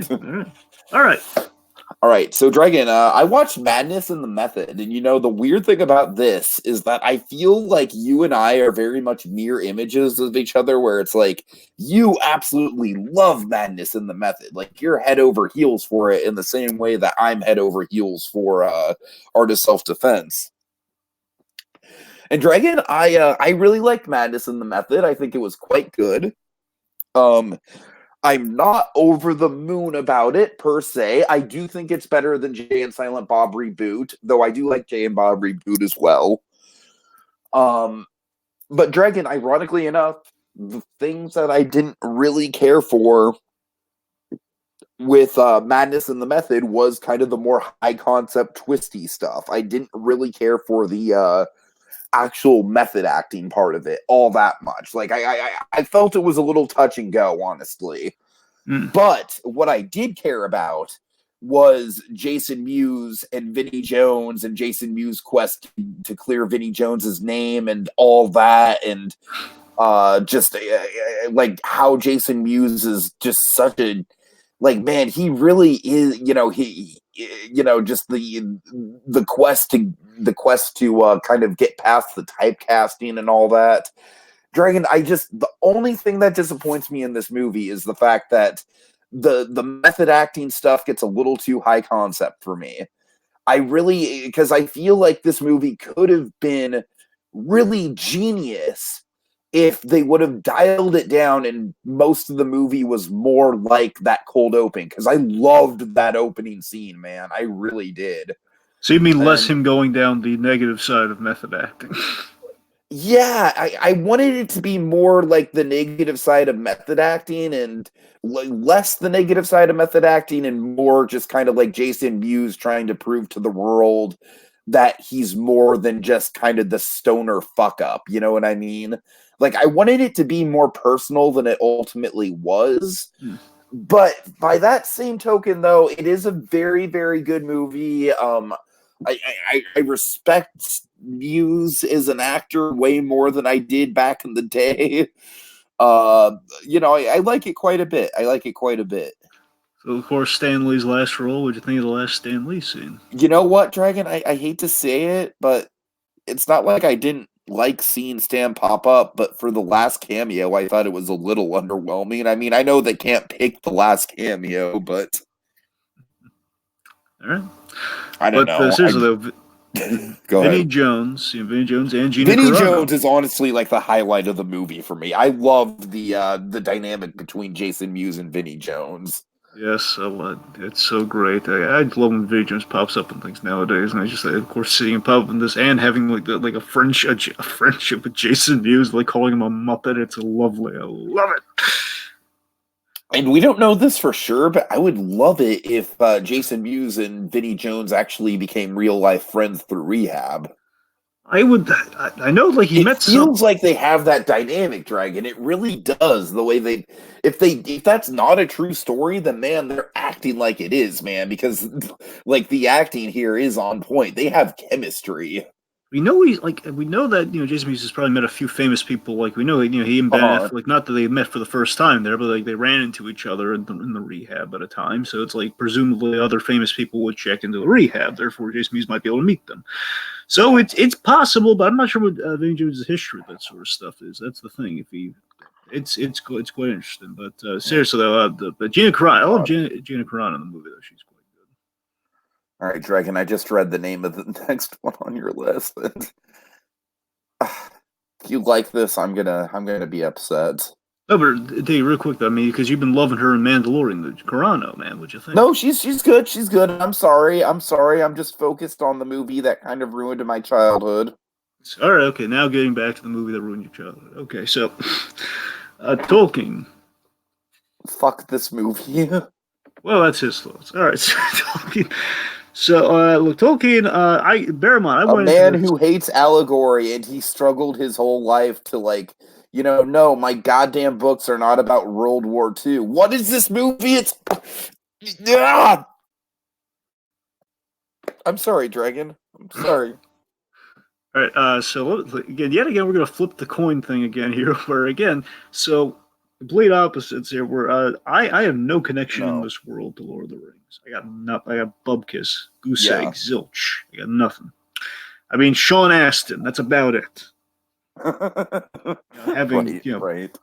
Maybe Andy Serkis, I mean, that's what I'm saying. I mean, basically, the actors from Lord of the Rings. That's all I've really got. And basically, Sauron having appeared in Lego Batman. That's really all I've got. Okay, any Lord of the Rings reference I've seen in things, that's about it. But that's, You shall not pass. Not much beyond that. You know what I mean? Point being, I have no legit, I have zero steps. Whereas I am one of those people where it's like I grew up with Lord of the Rings. I kind of consider it my Star Wars. Sure. So basically, I'm kind of the general audience who would go into this completely blind. I'm a very like 1%, okay, someone who has no familiarity. I'm so upset if you like this. I'm getting there. Let me get to it. Okay. So with a vague familiarity, going I'm not the person they probably didn't even expect to advertise.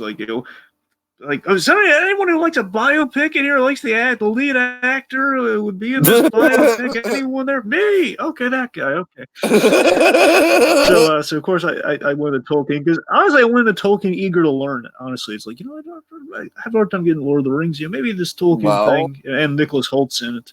So I finally got a chance to watch. It was on HBO recently, and I got to tell you, so I like Nicholas Holt's performance. I do. Good job there. I like the whole. I like the surface level story. I like the surface level story that basically it's the boys and they kind of meet each other and it's kind of a lifelong friendship there. I think the whole parallels. I do. Okay, I do like that, and the Tea Club of the Barovian Society. I was actually pleasantly surprised to see in the movie because that is a pretty deep cut thing about his life. Yeah, and basically, I think if I'm reading it right, I think I think that you can see they're trying to go for a parallels to Lord of the Ring and see the inspiration, the influences, and that sort of stuff. I think it's kind of cute, not great, kind of cute. You see, that with the Tea Club is fine. Yeah, but where I was offended was when they took his war experiences. Oh, get it? The Nazi is the ring wraith. Now, mind you, here's the thing. Now, having no familiarity, because that's the thing too. You have a bigger dog in this race, and that's why you're truly offended by this. I went into this not knowing it. I am very personally offended by it. Yes, I knew nothing about how inaccurate that section of it was. See, what I took away. It's not even necessarily inaccurate per se. It's just Tolkien himself always hated allegory. He wanted people to look at Middle Earth as its own thing, as its own creation. He didn't want people to look at Lord of the Rings as just a big allegory for World War II. So the fact that this movie comes along and it's oh, look, we're going to just throw a bunch of symbolism in your face of World War II equals this. To me, it stands against a lot of the principles that Tolkien stood for. I mean, in all honesty, my takeaway from it was just, okay, battlefield battles in Lord of the Rings, and, you have the smoke thing where it kind of formed the kind of bit of a dragon, kind of a little bit of they have some haunting visuals in there, he's surrounded by the bodies in the water and stuff like that. Again, having not seen Lord of the Rings, so again, I'm going in blind. But at the end of the day, I will say this, that with the way those devices the most part came out. Basically, to me, Tolkien seems it was just okay, but really, what it is, it's a lackluster save Mr. Banks. It's kind of what it is. It's lackluster music to my ears, Dragon. Music to my ears. I love it. It's I would never, honestly, I'd never go back to it unless I really wanted to see a Nicholas Hoult performance. That's pretty much the reason I go back. Basically, for those the Tea Club. And even then, Dragon, for God's sakes, watch Mad Max Fury Road if you haven't already. Oh, sure, but you know what I mean. I'm just saying, Nicholas Hoult, he's a What a Bloody Day guy. I know, yeah. Anyways. Right. Okay, so Upgrade Dragon. Yes, so I'm correct. You have seen this, of course, right? I did. Here's the thing with Upgrade Dragon. I'm just not a big action movie guy, so it's I saw it. I would kind of give it a 7 out of 10 just because I'm not a big action movie guy, though it does have a cool gimmick, and it is pretty much what everyone says. It's kind of a better version of Venom. And I gotta be honest, so having finally seen it, because I've been meaning to see because it keeps getting recommended and everything, it's okay, finally saw Upgrade. I gotta admit, it lives up to the hype. It is the better Venom movie. It really is. It is, but like I said, it's just action is just not my genre. So there's only, honestly, Dragon, Mad Max Fury Road. I mean, spoiler alert, that is going to be way up in my. That's going to be in probably the last installment of our top 100 movies podcast. I had a feeling it was going to be up there. I didn't know if it was going to. So Mad Max Fury Road is the best action movie of the decade, bar none. But for me, not a lot of action movies get to that level. They really, not a lot do. Like, and part of the reason why Fury Road shines so much is because of the world building more than anything else. So I don't know. I'm honestly just a big fat fucking snob when it comes to action movies. They're just not my thing. That you are. So, Upgrade for me. I love the world building of the future in Upgrade. I really do. I love that. I mean, I'm drooling over the self-driving car. I gotta be honest, because I hate driving so much, and I love the self-driving car is just so appealing to me. It really is. Of course, it turns up horrifying in this, mind you, but I do think it's quite great in concept. That's me just drooling over the self-driving car side. I love the idea. I love the concept of this, this kind of this old-fashioned kind of mechanic, being deprived of his limbs, which of course leads to kind of the inciting incident with the stem being put in them. Stem being kind of the computer system, kind of the symbiotic computer system, put into his spine, and that whole dynamic. And I think the action's great. Basically, it adds. I think the biggest thing, the reason I'm not just like writing off the Venom comparison, the reason I'm kind of buying into, it is the better Venom, is that it has the ending of the movie is like what I want to see from a Venom movie almost. Bear in mind, what we did get in the Venom movie, the best part of that movie is the dynamic between, the voice in the head and the body. Sure. Bear in mind. So I wouldn't trade that for what we got in Venom at the end of the day, but that basically, this feels like more like a comics take on what Venom would have been. Where it was basically, you had like the horrifying, like the personality took over the host.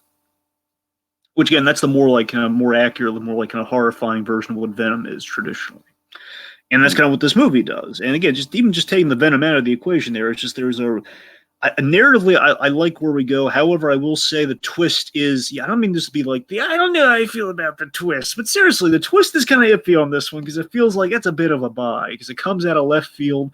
However, twist may be iffy, but it adjusts itself very nicely because the very end of this movie is really good, man. Where they go with it, it's a really haunting, awesome kind of like the way it's a twist that I don't know if I buy it. Like this person was in control the whole time, but when we reveal that though, and the way we just roll with it, it's like, okay, now I see where you're going with it, man. That was quite nice. It's quite nice.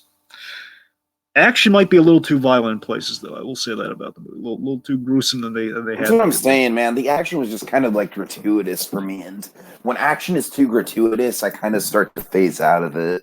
I love how it's shot, but again, maybe a little too bloody in places, Like, I mean, right. They need, like, to split the guy, like, they basically, you split the guy's whole head halfway open. We don't need to do that sort of thing. It's kind of nasty. But, I mean, I love how he's, like, like, the whole camera spins through the GoPro thing. That's quite nice. But, the point being, Upgrade, it was a very thrilling action movie. Just, a little bloody.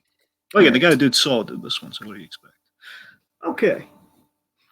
All right, so this is one that I'm very surprised you haven't seen yet, Dragon. This is a classic, a modern-day classic in the genre of documentaries.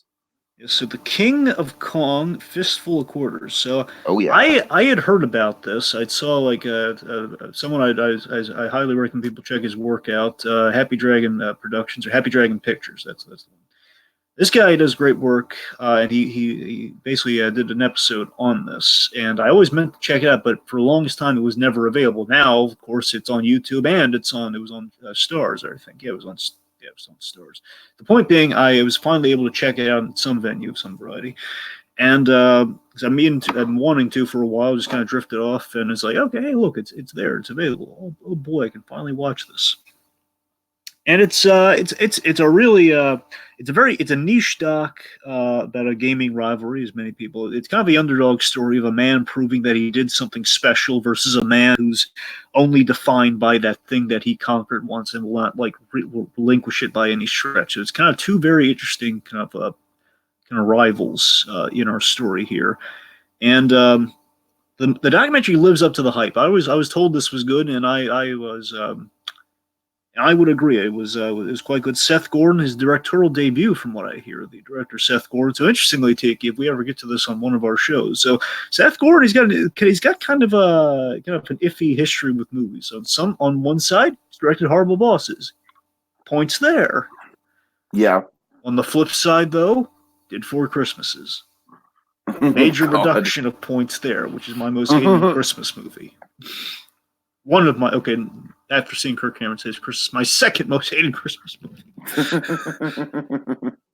One being, yeah, of course, Steve Wiebe and Billy Mitchell being the two guys, being our two rivals. It was, I got a real kick out of it. I just kind of like the whole David and Goliath kind of underdog story of it all, and seeing Billy Mitchell just kind of being this guy who's I just clinging on love to Billy Mitchell in this movie. He is such a ham. He is. It's not just the ham thing, but the thing that really chilled. I think the thing everyone's talking about the hammy quality with him, which is great. And that is there. The thing no one talks about Billy Mitchell is, again, he's just like so. He's just circumventing any chance. Like he's just avoiding any opportunity just to kind of prove that he actually he achieved this. He's not playing in front of other people. He's just sending in these He actually got his record stripped a couple years ago. I know. I heard that. Yeah, I heard that. Yeah. And some people, and of course, I think he's tried to throw some seeds of dissent about like the documentary was fake and stuff. So again, however that ends up being, whatever the truth is, I'm just going by the movie that's presented to us here, folks. And the movie itself is compelling, and it's niche as all get out. So maybe not for everyone, but for me, it's like, oh my god, yes, it's a story about these men just kind of clinging on. Like one is kind of looking at it as a hobbyist, and the other one is looking at it as just like it's his only defining traits. It's like I built my whole sauce empire on this Donkey Kong game. All right, So sell me on this next one. It's a fun looking arcade. Sorry. This next one I was going to get to, but instead I found another best documentary winner that I kind of watched instead. So sell me on this one. All right, so American Factory. So this was actually a documentary by, I didn't know this till I looked into it afterwards. This is a documentary by Obama. Apparently Obama has a new film company. He's a production company. It's called Higher Ground Productions, and I guess he and his wife they produce this. I know it sounds really weird, doesn't it? Yeah, like when you say new documentary by Obama. No, but seriously, it is. It's like apparently Obama, Obama is a fan of film though, so I guess it kind of makes sense. I know he is. Yeah. There's that biopic on Obama that was supposed. I don't know if it came out already or what the deal with that was. I remember there was talk of this Obama biopic about how he met his wife, and there was the point being. I saw that. Yeah. Yeah. Right. So I mean, I don't know. Maybe talking about that with you on Memoirs. I wonder if maybe I'm gonna look into. Maybe we should look into that and see if his company did that as well. Maybe I don't know. The point being, their documentary again a little bit more kind of about kind of the. So let me rephrase it here. Let me just go through what the sell of this thing is. Okay, so right. American Factory. So basically, an Ohio car glass plant. So basically, a former GM Motors plant, which basically I presume specified in glassware, basically the windshields and everything for the cars. It reopens after many years after the very infamous GM shutdown. So basically the big we have the kind of the economic stock market crash, if you will, the recent one. They're basically have to lay off everybody, have to close in all the factories, and it did a lot of damage to the communities that basically lived on these automotive plants. You hear this story a lot, like in Michigan and so many other places, and it happened in Ohio. So all the GM just kind of closing all throughout the place. So point is, this plant closed for many years. It's a detriment, but then it gets reopened. Years later, it gets reopened by a Chinese company, Fuyao. Fuyao buys it and reopens it as their own glass company. It's their own glass making company, and essentially, I don't think you've ever seen this movie. There's a movie that was made years ago by Ron Howard. Ron Howard did this movie with Michael Keaton. It's called Gung Ho, where basically it's the same premise, only it's a Japanese company. That's the difference. It's basically Michael Keaton. It's basically kind of a culture clash. That's basically what this movie is. It's a culture clash between the Chinese company that bought out the former American company, and basically we're trying to, again, these guys need jobs. The Chinese provide the jobs, but again, they have a very different way of running things compared to the American workforce. That's the sell of the documentary. It's basically there's no it's basically it's kind of a fly on the wall documentary is what they call it. It's basically we're just kind of watching things unfold. There's like a presumption from the other side where we have the Chinese who have very much kind of a work ethic and they have efficiency at their disposal here, where they're coming from that line of thought, that line of thinking. They think the Americans have had it a little easy. They think they have like less problems. We're not realizing, the Americans traditionally have unions, they have issues. There's like, they're not just like, if they get injured on the job, like they're not just like brushing it off and getting back to work. No, there's like a whole process there, and you can imagine where that kind of like, they butt heads on that issue. And basically, the whole conflict in the movie is the Chinese, the Fuyao people, they do not want them to unionize. It's basically like anti-unionize. It's kind of an anti-union versus the Americans who want to unionize. It's not a bad documentary. I had a good time with it. I wouldn't say it's the best documentary released in 2019, mind you, but out of the contenders, it seems like it's going to be a front runner for the win from everything. I can at least get behind it, because after basically the detriment for me is that it takes like 10 to 15 minutes to really get things going. But once that happens, then you understand, like at the 10 or 15 minute mark, okay, it's a culture clash documentary. That's what this is about. Where I get the story where it's like, let me put it this way, let me explain one bit to you. So there's this really great bit where there is a sign. Basically, time, Dragon, time. Oh, okay. Keep it simple. Be mindful. All right, look, just keep it simple. Basically, there's like they're very persnickety about certain details, and it's like, well, we need everything to be great. We need like to work the sign and everything here, and basically later on we see like the new sign is like has like kind of the broken kind of the broken English kind of worked into like the workings of the factory. It's like okay, obviously there's gonna be some problems going on here. It's like anyway. All right, so let's move on. Okay, so yeah, Dragon, I got to work on my catch-up, man, and we're going to start with Little Women, which I thought was absolutely fantastic. I really did, and I'm not even exaggerating. I really just, man, guess who's in this one, Dragon? Guess who pops up in here? Florence Pugh?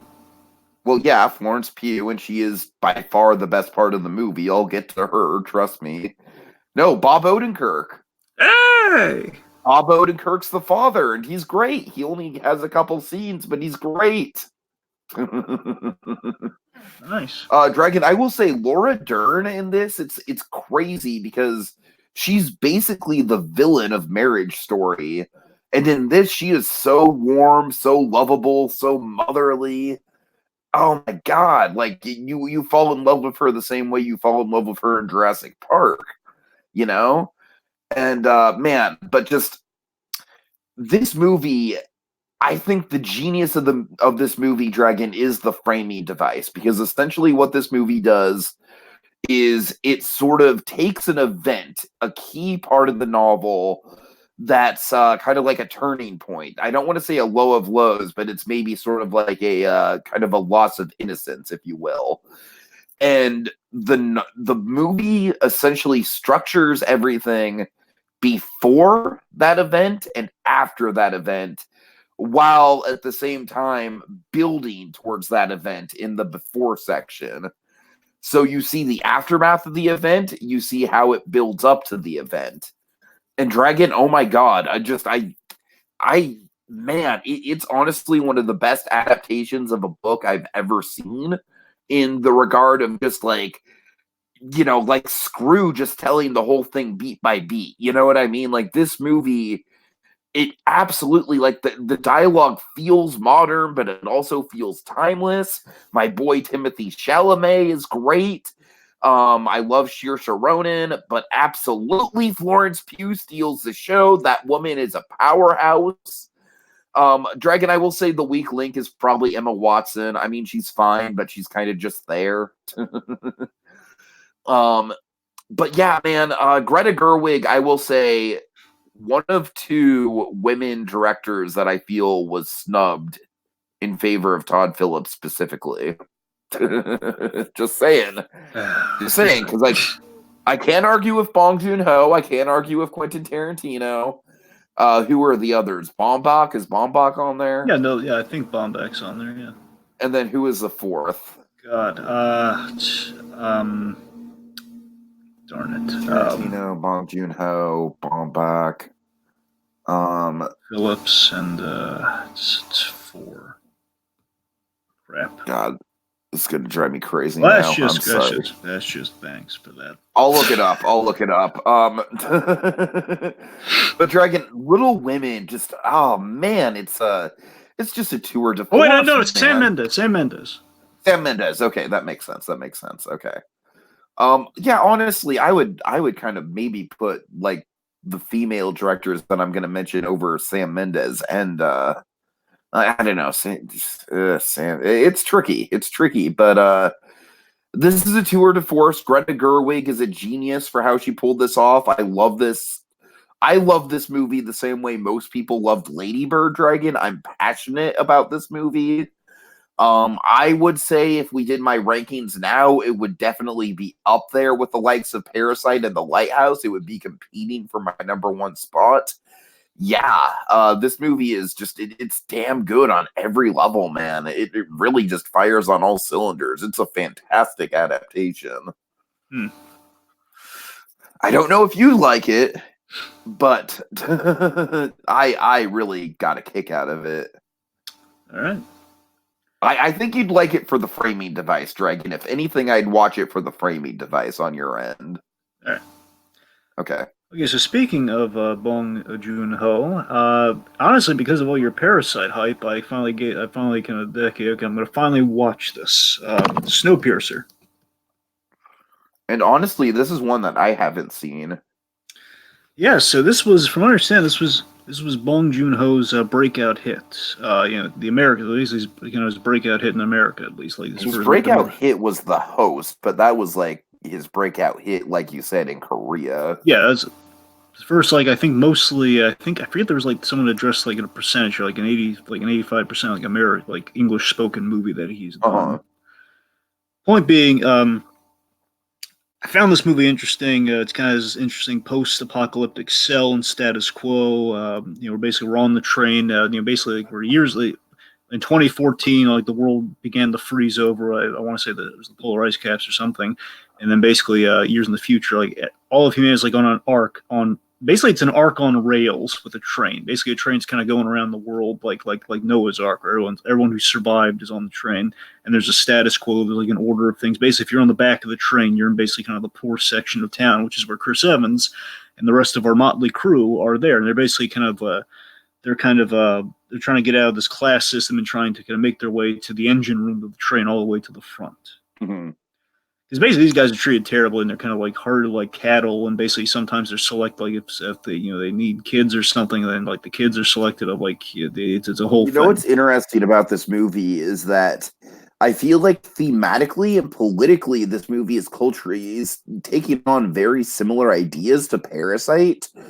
And I think the reason why Parasite resonates with me a lot more than this one does is that Parasite is like a truly real world scenario. Right. So many people for years, and the other thing is the reason I was meaning to see Snowpiercer is for many years, I can't tell you how many headlines I've seen where they've said, Snowpiercer, a secret sequel to Willy Wonka and the Chocolate Factory. It's like, I can't tell what? You. It's a whole thing where basically the idea, what it really is that the movie shares a few parallels to Willy Wonka and the Chocolate Factory. If you want to draw them, and I get the parallels, but it's not a sequel. Everyone's saying it's a sequel. It's not. All right. Where basically it's the whole thing where basically it's like, again, you're kind of starting off in like the poor Charlie Bucket territory. Chris Evans being Charlie. I see where you're going. And with that. the conductor of the whole thing has a name that begins with a W, so you can kind of like Wilford. So that's where the whole you get it.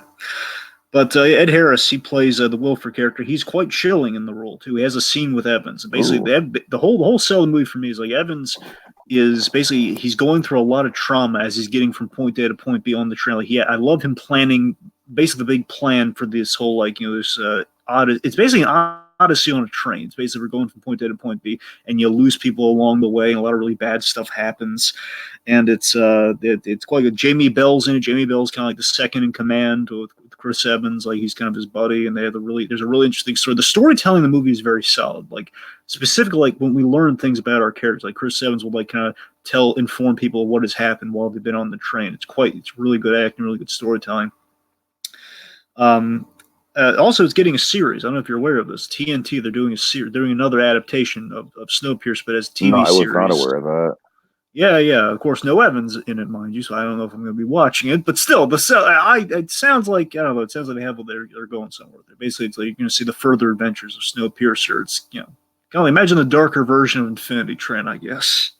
All right. All right, Dragon. So this I actually just finished watching right before we went on air. The Farewell. This is one that I've been meaning to see since it came out in theaters over the summer, and I finally got around to watching it. And Dragon, it's not free on Amazon Prime, but it's only 99 cents to rent. So just throwing that out there. The Farewell, man. This is why the hell is Aquafina not in the Best Actress category? There's no excuse for this. Dragon, Aquafina in this movie is a sensation. She really is. I was blown away by her performance. The way she's able to just deftly like go from Chinese to English and grief to oh man, there's such a wild roller coaster of emotions with Aquafina in this movie.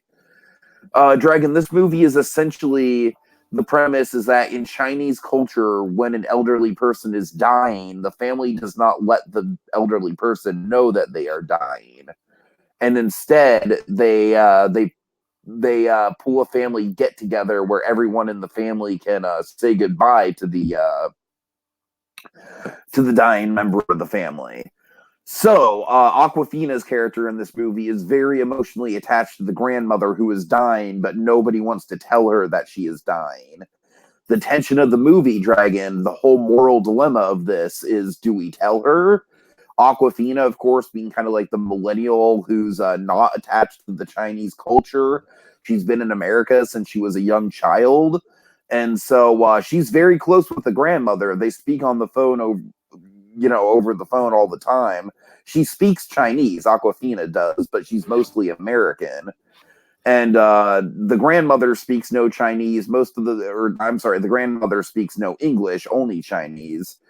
So basically, Dragon, the whole movie is this false marriage. There is a cousin in the family who they essentially spin this story of like, okay, the cousin's getting quote unquote married to this girl that he's been going out with for like a month. And that whole thing is essentially a ruse to get all the extended family together in China to essentially say goodbye, hence the farewell.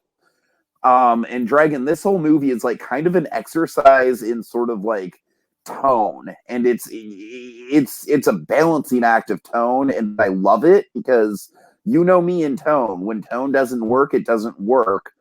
But with this, it's like it toes the line so great between being a comedy, which I know the premise doesn't sound like it would be a comedy, but the way that this grandmother interacts with all the family members and the way that the family members are so on edge around her, it really does have a lot of comedic moments to it, as well as just being a suspenseful movie because there's this element of like, oh God, she's going to find out at any minute or someone's going to spill the beans and Willem Dafoe's going to have to come and lecture them about spilling the beans and it's just going to be a whole thing. And then there's also just, of course, the surface level family melodrama of it all, which is very effective and emotional. So, Dragon, I would say that The Farewell would probably be like just outside of my top 10 of the year. I would say it's an honorable mention to be sure.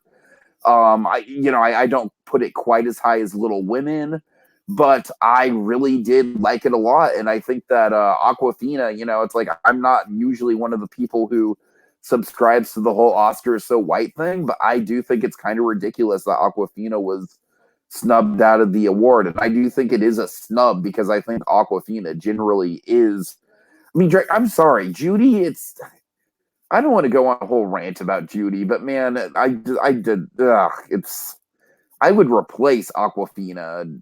I would sub in Aquafina with Renee Zellweger, and Renee Zellweger is going to freaking win, and that is frustrating.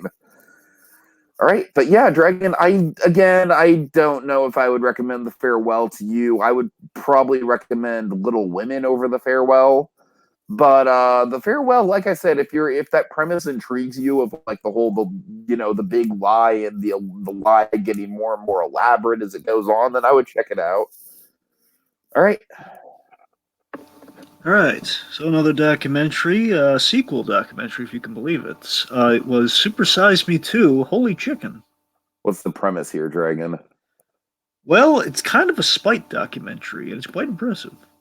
It's so I love the works of Morgan Spurlock. I really do. A little complicated my feelings on the first Super Size Me because it's a well-made documentary, but it kind of got rid of my favorite item on the McDonald's menu. But so the point being, it's a little complicated, but I respect what he's like. Well, he's doing it for the betterment of things, so I can't be mad. Point being, it is what it is. It was well made. I won't no qualms. I like his other work that he's done, like The Greatest Movie Ever Sold. I like it. I like his style. I like his work. So. Point being, I was really interested to say, oh god, there's another Super Size Me 2 coming out here, and with chicken as the focus. It's tackling big chicken. So essentially, the premise is fascinating. So basically, a chicken restaurant chain of some variety. I forget which one specifically. It tells you in the documentary. I'm sure. Point being, a chicken restaurant tried to get Morgan Spurlock to do a sequel on his documentary that updates the findings in the favor of the chicken restaurant, saying like, hey, I want you to do a documentary where basically you find out that, fast food's actually it's better now, it's good for you. Which obviously that this kind of give an idea like, well, that's obviously that would be very dishonest, and he kind of that's kind of where the whole thing starts. So he got inspired to, he starts his own chicken place, farm and everything, but fully transparent. That's his seller. Basically, he opens his own restaurant. Of course, like, you gotta imagine, the documentary frames it so wonderfully at the start here. This is insane, where you have a guy who's fully well known. I mean, Oscar nominated. I forget if he even won. He might even won the Oscar. I'm pretty sure he won. Yeah, that's what I'm saying. Guy who is very much well known. He's the shorthand for Morgan Spurlock is the Super Size Me guy. That guy. Yeah. The guy who basically took a huge pot shot, basically kind of David and Goliath of fast food, essentially. The guy who got rid of the supersize. And again, he then wants to open a restaurant. Imagine how insane that sounds. Yeah.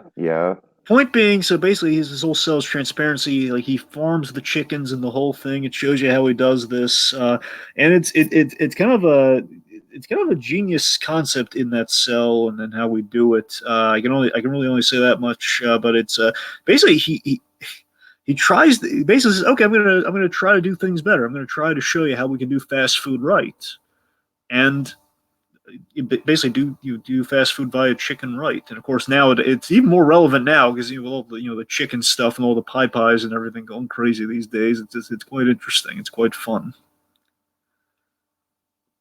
It was a solid follow-up. I'll say that much. It was a solid follow-up that continues the story, so it's quite genius. Okay. All right. All right. So, Dragon, I decided to go watch a best documentary winner from earlier in the decade, because we've kind of been reminiscing about how, stuff like Free Solo, not exactly the most compelling thing in the world, especially in the wake of Won't You Be My Neighbor not even being nominated. So, Dragon, I checked out Searching for Sugarman. Do you know anything about this at all? I keep trying to get to this documentary, but someone keeps stopping me. I know it's about is it about the musician? Yes, it is about a musician simply known as Rodriguez. That is the only name he goes by on the album cover, and he is a big enigma. And, Dragon, this documentary is fascinating because essentially what it does is however, Dragon, I will give you the asterisk of I don't think you'd be into this. Yeah. I don't think you'd be into this because you're not a music guy. Yeah. Now, I'm a music guy, and there is an artist that, to me, I have seen live who has kind of a similar trajectory of where he kind of disappeared off the face of the earth for a couple decades. So I can relate to this story. I really can. So basically, Dragon, Rodriguez is an artist in the 60s, kind of in the wake of like Bob Dylan and the Beatles and the Rolling Stones and all that. He was in that scene. And Dragon, you see interviews in this documentary of, record labels that worked with him in his brief career. He only made 2 albums. But the 2 people that worked with him, Dragon, both of them were like, Rodriguez is the most captivating and most fascinating person I've ever worked with. So it's like, Bob Dylan was a shadow of what Rodriguez was. Now, Dragon, if you know anything about Dylan, like, that's a big statement to make, my friend. So the great thing about this is that right off the bat, it's learning about this guy, and it's like, okay, like, well, I guess now I have a couple more albums to add to my repertoire because, this music is fantastic. Generally just really, really fantastic music that does hold up to the best of Bob Dylan and Rolling Stones and everyone else in the 60s. But Dragon, where this documentary gets really interesting is the cultural impact. Rodriguez absolutely flopped in the United States. Flopped so hard. Nobody bought his albums at all. But in South Africa, Dragon, in South Africa, his albums became huge cultural hits. His albums became essentially anthems for South African people. They were essentially a rallying cry against the fascist government of South Africa at the time. And so essentially the guy who put the documentary together, he was someone who grew up listening to Rodriguez's albums in South Africa, always assumed that Rodriguez, had made it big and was just like a big star. And then like he realized like, oh my God, there's nothing like he basically connects the dots that like, yeah, Rodriguez, he only made 2 albums and we don't know anything about this guy. We don't even know how tall he is because he sits cross-legged on the album cover. And Dragon, from there, it's a quest to find out who Rodriguez is, what his story was, why he fell out of the music scene, what happened to him. There's a whole bunch of tall tales that surround him. And I don't want to give anything away, but there definitely is some catharticism to the movie. I would call this movie life-affirming in some ways. And I was really sucked up in it, man. I will say it's not just a music documentary. I would say it's a documentary about how music can influence. It's a socio-political documentary more than anything else, Dragon. I'd say it's about a lot of things, man. It's about the working class. It's about revolution. It's about music. It's about sociology. It's about kind of the cultural osmosis of music. It's deep, man. It's a deep watch. I don't know, but the mysterious figure of Rodriguez in the center of it is kind of like a good. And Rodriguez, by the way, is the sugar man of the title, in case you're wondering, Dragon. I had a feeling. I think I picked up on that. Yeah, right. But so yeah, searching for Sugar Man, I would wager out of all the documentaries I've seen that have won Best Documentary this past decade, I would say it's my favorite. All right. Yeah. And right. Dragon, speaking of chicken, speaking of Popeye. So I finally got around to seeing this, Dragon. This is something that's long since been in the vault for me, and I am a big Popeye fan. I am. I love the old Popeye Fleischer cartoons. I think there's something really, really charming and off kilter about them. Dragon, this movie's not great. I wanted to like this movie so bad, Dragon. I really did. Okay. So just to be clear, this is Robert Williams, the Robert Altman version? Yes. Oh man, Dragon. Here's the thing. All right, I feel like visually this movie's got it down. It really does. The town is fantastic. The sets are fantastic. I think once Popeye gets his classic sailor's outfit, he looks on point. Olive Oil just looks like she's straight out of the cartoon. My God, Shelley Long is just like the perfect casting choice for Olive Oil. Here's the problem, Dragon. The movie just isn't great. It's one of those cartoon movies where it's like, okay, it's like we're going to throw Popeye into this weird, like, it's going to be one of those things where it's like we're building to the status quo, So essentially, Popeye, he washes ashore in the town, in this town, and you think he's going to be greeted by everyone. You think he's going to be like this big local hero, but instead, everyone's running from him, Dragon. Everyone's literally avoiding him because it's like, oh, it's a stranger. Oh no, a stranger. And Dragon, this to me just really kind of sets the movie off on the wrong foot because it's essentially the whole movie is Popeye trying to prove to all these people that he's a badass. And to me, it's like Popeye the Sailor is just the consummate badass. Like, you don't need to prove to people that you're a badass. You just are. So I don't know, man. There's a lot of plot things that are wrong with it, and then Popeye and Olive Oil eventually bond over finding Sweet Pea, and Popeye's also looking for his father. That's why he's in the town. There's a lot of subplots going on. There's a lot of exposition. The music is honestly pretty bad. Robin Williams like talks in the whole kind of skittish, like, yeah, yes, you see, it's very interesting. Oh, yes. But it gets really, really old, Dragon. I mean, it's almost too accurate to the way that Popeye talks in the cartoons. Like I said, I think the best part of the movie is, honest to God, probably Shelley Long as Olive Oil, because she's just like, what? Shelley Duvall, not Shelley Long. Shelley Long's from Cheers. Shelley Duvall is... Oh, shit. Oh, I'm sorry. Different 80s Shelley. I'm sorry. Yeah, Shelley Duvall. One from The Shining, yes. Yeah, exactly. So Shelley Duvall is just straight up like, hey, you like Olive Oil from the comic and the cartoon? Well, Shelley Duvall is that. I mean, she's just ripped straight off the screen. It's almost uncanny.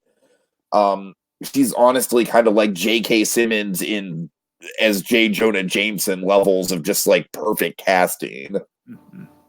But yeah, other than that, honestly, Dragon, the movie's a mess, and I really wish it was a lot better than it was, because some of the sums of its parts are great, but they just do not add up to any kind of cohesive whole. All right. Okay, so so the last one I have here was actually the first it was the last movie I watched in 2019. I watched this on New Year's. Nice. Donnie Brasco. Yeah, Donnie Brasco. It's kind of an age-old, kind of a classic. I've definitely heard of it. My coworker always brings it up, and I'm like, no, I've never seen it. Heard a lot of buzz about it, and I was especially after The Irishman, I was definitely in a Pacino mood. So, so let's see. So this is, of course, the stars Al Pacino and Johnny Depp. Essentially, Tiki, Donnie Brasco was an undercover FBI operation. It was undercover op, where basically an agent goes by the name Donnie Brasco, which is Johnny Depp. Johnny Depp's the FBI agent. He plays Johnny Brasco. He infiltrates essentially one of the 5 crime families of New York, one of the famous 5 crime families via Lefty, who's played by Al Pacino. It's kind of a lovely kind of an operator within the mob, essentially. Michael Madsen, he plays Sonny Black, who essentially is kind of the villain of the piece. He's quite good. Essentially, there's a lot of tense undercover moments. This was like the perennial undercover story. Let me put it this way: this is like one of the ultimate kind of undercover cop stories. Maybe not the, but one of the, man. This is like a big one. You see, basically, you get to see a man get into. Are you a co-op? Essentially, yes. I mean, you don't get any of that without this. Is what I'm saying, man. This is. Essentially, this is Johnny Depp. Essentially, he plays. He has a family, has a wife, and essentially his marriage goes through the meat grinder in this movie because again, he's kind of torn between the undercover work and his home life, and it kind of jeopardizes the actual family that he has for another family, which is quite startling. And he's kind of questioning by the end. To me, there's this bit at the end where essentially he's rewarded for kind of achieving the operation and everything. And it just feels so hollow, and I feel that's intentional. It just feels like he did all of this. He kind of betrayed his friend in Al Pacino. He betrayed Lefty. But was it worth it? Pacino's just getting betrayed left and right these days, isn't he? He is. I mean, Pacino is gold in this movie, by the way. Pacino is golden. He has like a perfect ending in the movie. Pacino kind of has like a perfect ending. Pacino is like, I have to tell people who like can't get into The Irishman, like, just wait until Pacino shows up, man. No, but seriously, I won't spoil it for you. The end beat with Pacino is it's gold, and it's like basically reflect he and Johnny Depp just perfectly like how their endings kind of wrap up. Anyway, so Donnie Brasco, I highly recommend Brasco. Okay. So Dragon, really quick, we're gonna just lump in both catch-up and, in my case, the theatrical stuff I saw into one thing. Sure. We're gonna do best and worst. All right. Dragon, you see the last 2 on mine. If you go left to right, those last 2. Yeah. Best, Little Women. Worst, Doolittle. Pretty damn Well, simple. that was convenient and wonderfully Right? visually expressed. Okay, for me, I know, simple. right? Pretty simple. Pretty simple. Okay, best for me was probably I lost. Bear in mind, mine's all ketchup, mind you. Probably be I lost my body. I think that's probably the best. Oh, nice. So. I'm actually pleasantly surprised that's your best. All right, cool. My worst Tolkien. Tolkien. All right. Oh, I'm vindicated, Dragon. I'm vindicated. I mean, honestly, the best would probably be. I mean, I lost my body is pretty simply the best. If not, it would probably go to either the Art of Self Defense or Upgrade being the other. Oh, please just say the Art of Self-Defense just to vindicate me, Dragon. You know what? Actually, I'm going to redact that. You know what? Actually, it's either I lost my body or Snowpiercer. I'm just going to stick with I lost my body. All right, fair enough. Fair enough. Okay. Okay, and then finally, Dragon. It's the most rebranded segment of the 2020 edition. It's coming attractions. Dragon, I'm gonna go ahead and skip the one that you don't care about, and we'll just go through 3 of them. Yeah. Because really, February, it's like we're starting to get stuff that's interesting, folks. We're starting to get stuff that's interesting, especially at the end of the month here. So, Dragon, Birds of Prey, have you been following the reviews, and do you want to know the reviews? I heard I was doing a live thing tonight, and they kind of mentioned it's getting some. I heard it's getting some good buzz. It's getting good buzz, Dragon. It's getting very solid buzz so far. That's as much as I've heard about it. So I got to admit, Dragon, I'm cautiously looking forward to Birds of Prey. Like, I'm not like super invested in it, but I do think it's got potential. The style of the movie looks really good, and I'm basically what I've been promised for the trailers and the marketing is I'm expecting a good Harley Quinn movie. Which I mean, I'll be fine with that. I just feel it's just gonna be really weird to call it Birds of Prey when it's really a Harley Quinn movie. That's the only thing. That's always been your sticking point. Yeah. I know that's all I've got there. I mean, again, it looks really well directed. It looks like it's a fun, stylistic kind of film. It's gonna be a fun movie. It's just a question of I wonder how we're gonna represent the Birds of Prey here. I mean, we'll see how it goes. I don't know. All right, Sonic the Hedgehog, Dragon. What's your take on this? Well, since they fixed things up on that, I mean, I got to tell you, I have friends who are diehard Sonic the Hedgehog fans, and I don't know if I'm going to be seeing this or not. But I mean, I may or may not. Honestly, I'm sold on the Sonic character, and I don't mean just to sound so serviceable, but seriously, there was a great upgrade in the stuff we saw with him. He seems a lot more likable. I got a better sense of what his character's like, and just him just kind of being kind of like this dynamic as with James Marsden. It seems quite pleasant. I got to be honest. Oh, all right. And then finally, Dragon. Finally, The Invisible Man, which I feel like The Invisible Man could go one of 2 ways. It could either be awesome, or it could be one of those movies like sort of like a Pet Cemetery or an Us, where I'm like really hyped about it, but then it just kind of like peters out and ultimately doesn't result in much. But I don't know. You're excited for it, right? You know what I mean. I love The Invisible Man. I will definitely watch this, but not in theaters. I'm gonna wait for like the home release. I understand that because of the horror stuff, right? The horror stuff. But I will say this: Blumhouse has been impressing me a lot because I believe Blumhouse also did. Blumhouse and A24, man, A24 specifically. They did The Farewell, so just want to shout them out. Anyway, point being, they do good work. So my point is, I think they did Upgrade as well. The point is, they do all good work across the board. So I think it's in good hands. See how it goes. I will definitely be checking it out once it gets the home release, because again, the whole horror thing with me. But point being, yeah. Okay. All right, Dragon, I think that is about it. Thank you guys so much for joining us. It's been fun. It's been real. God, Dragon, you're gonna kill me, but do we have an outro here? Yes, Stinky, we have an outro. Oh, I see it. Okay, I'm sorry. This is a long PM here. All right. Well, folks, we've waxed on long enough. It's time to put the pen down. Until next time, when we return for another fitting chapter in our Movie Memoirs. I'm going to rent a film. Maybe comedy.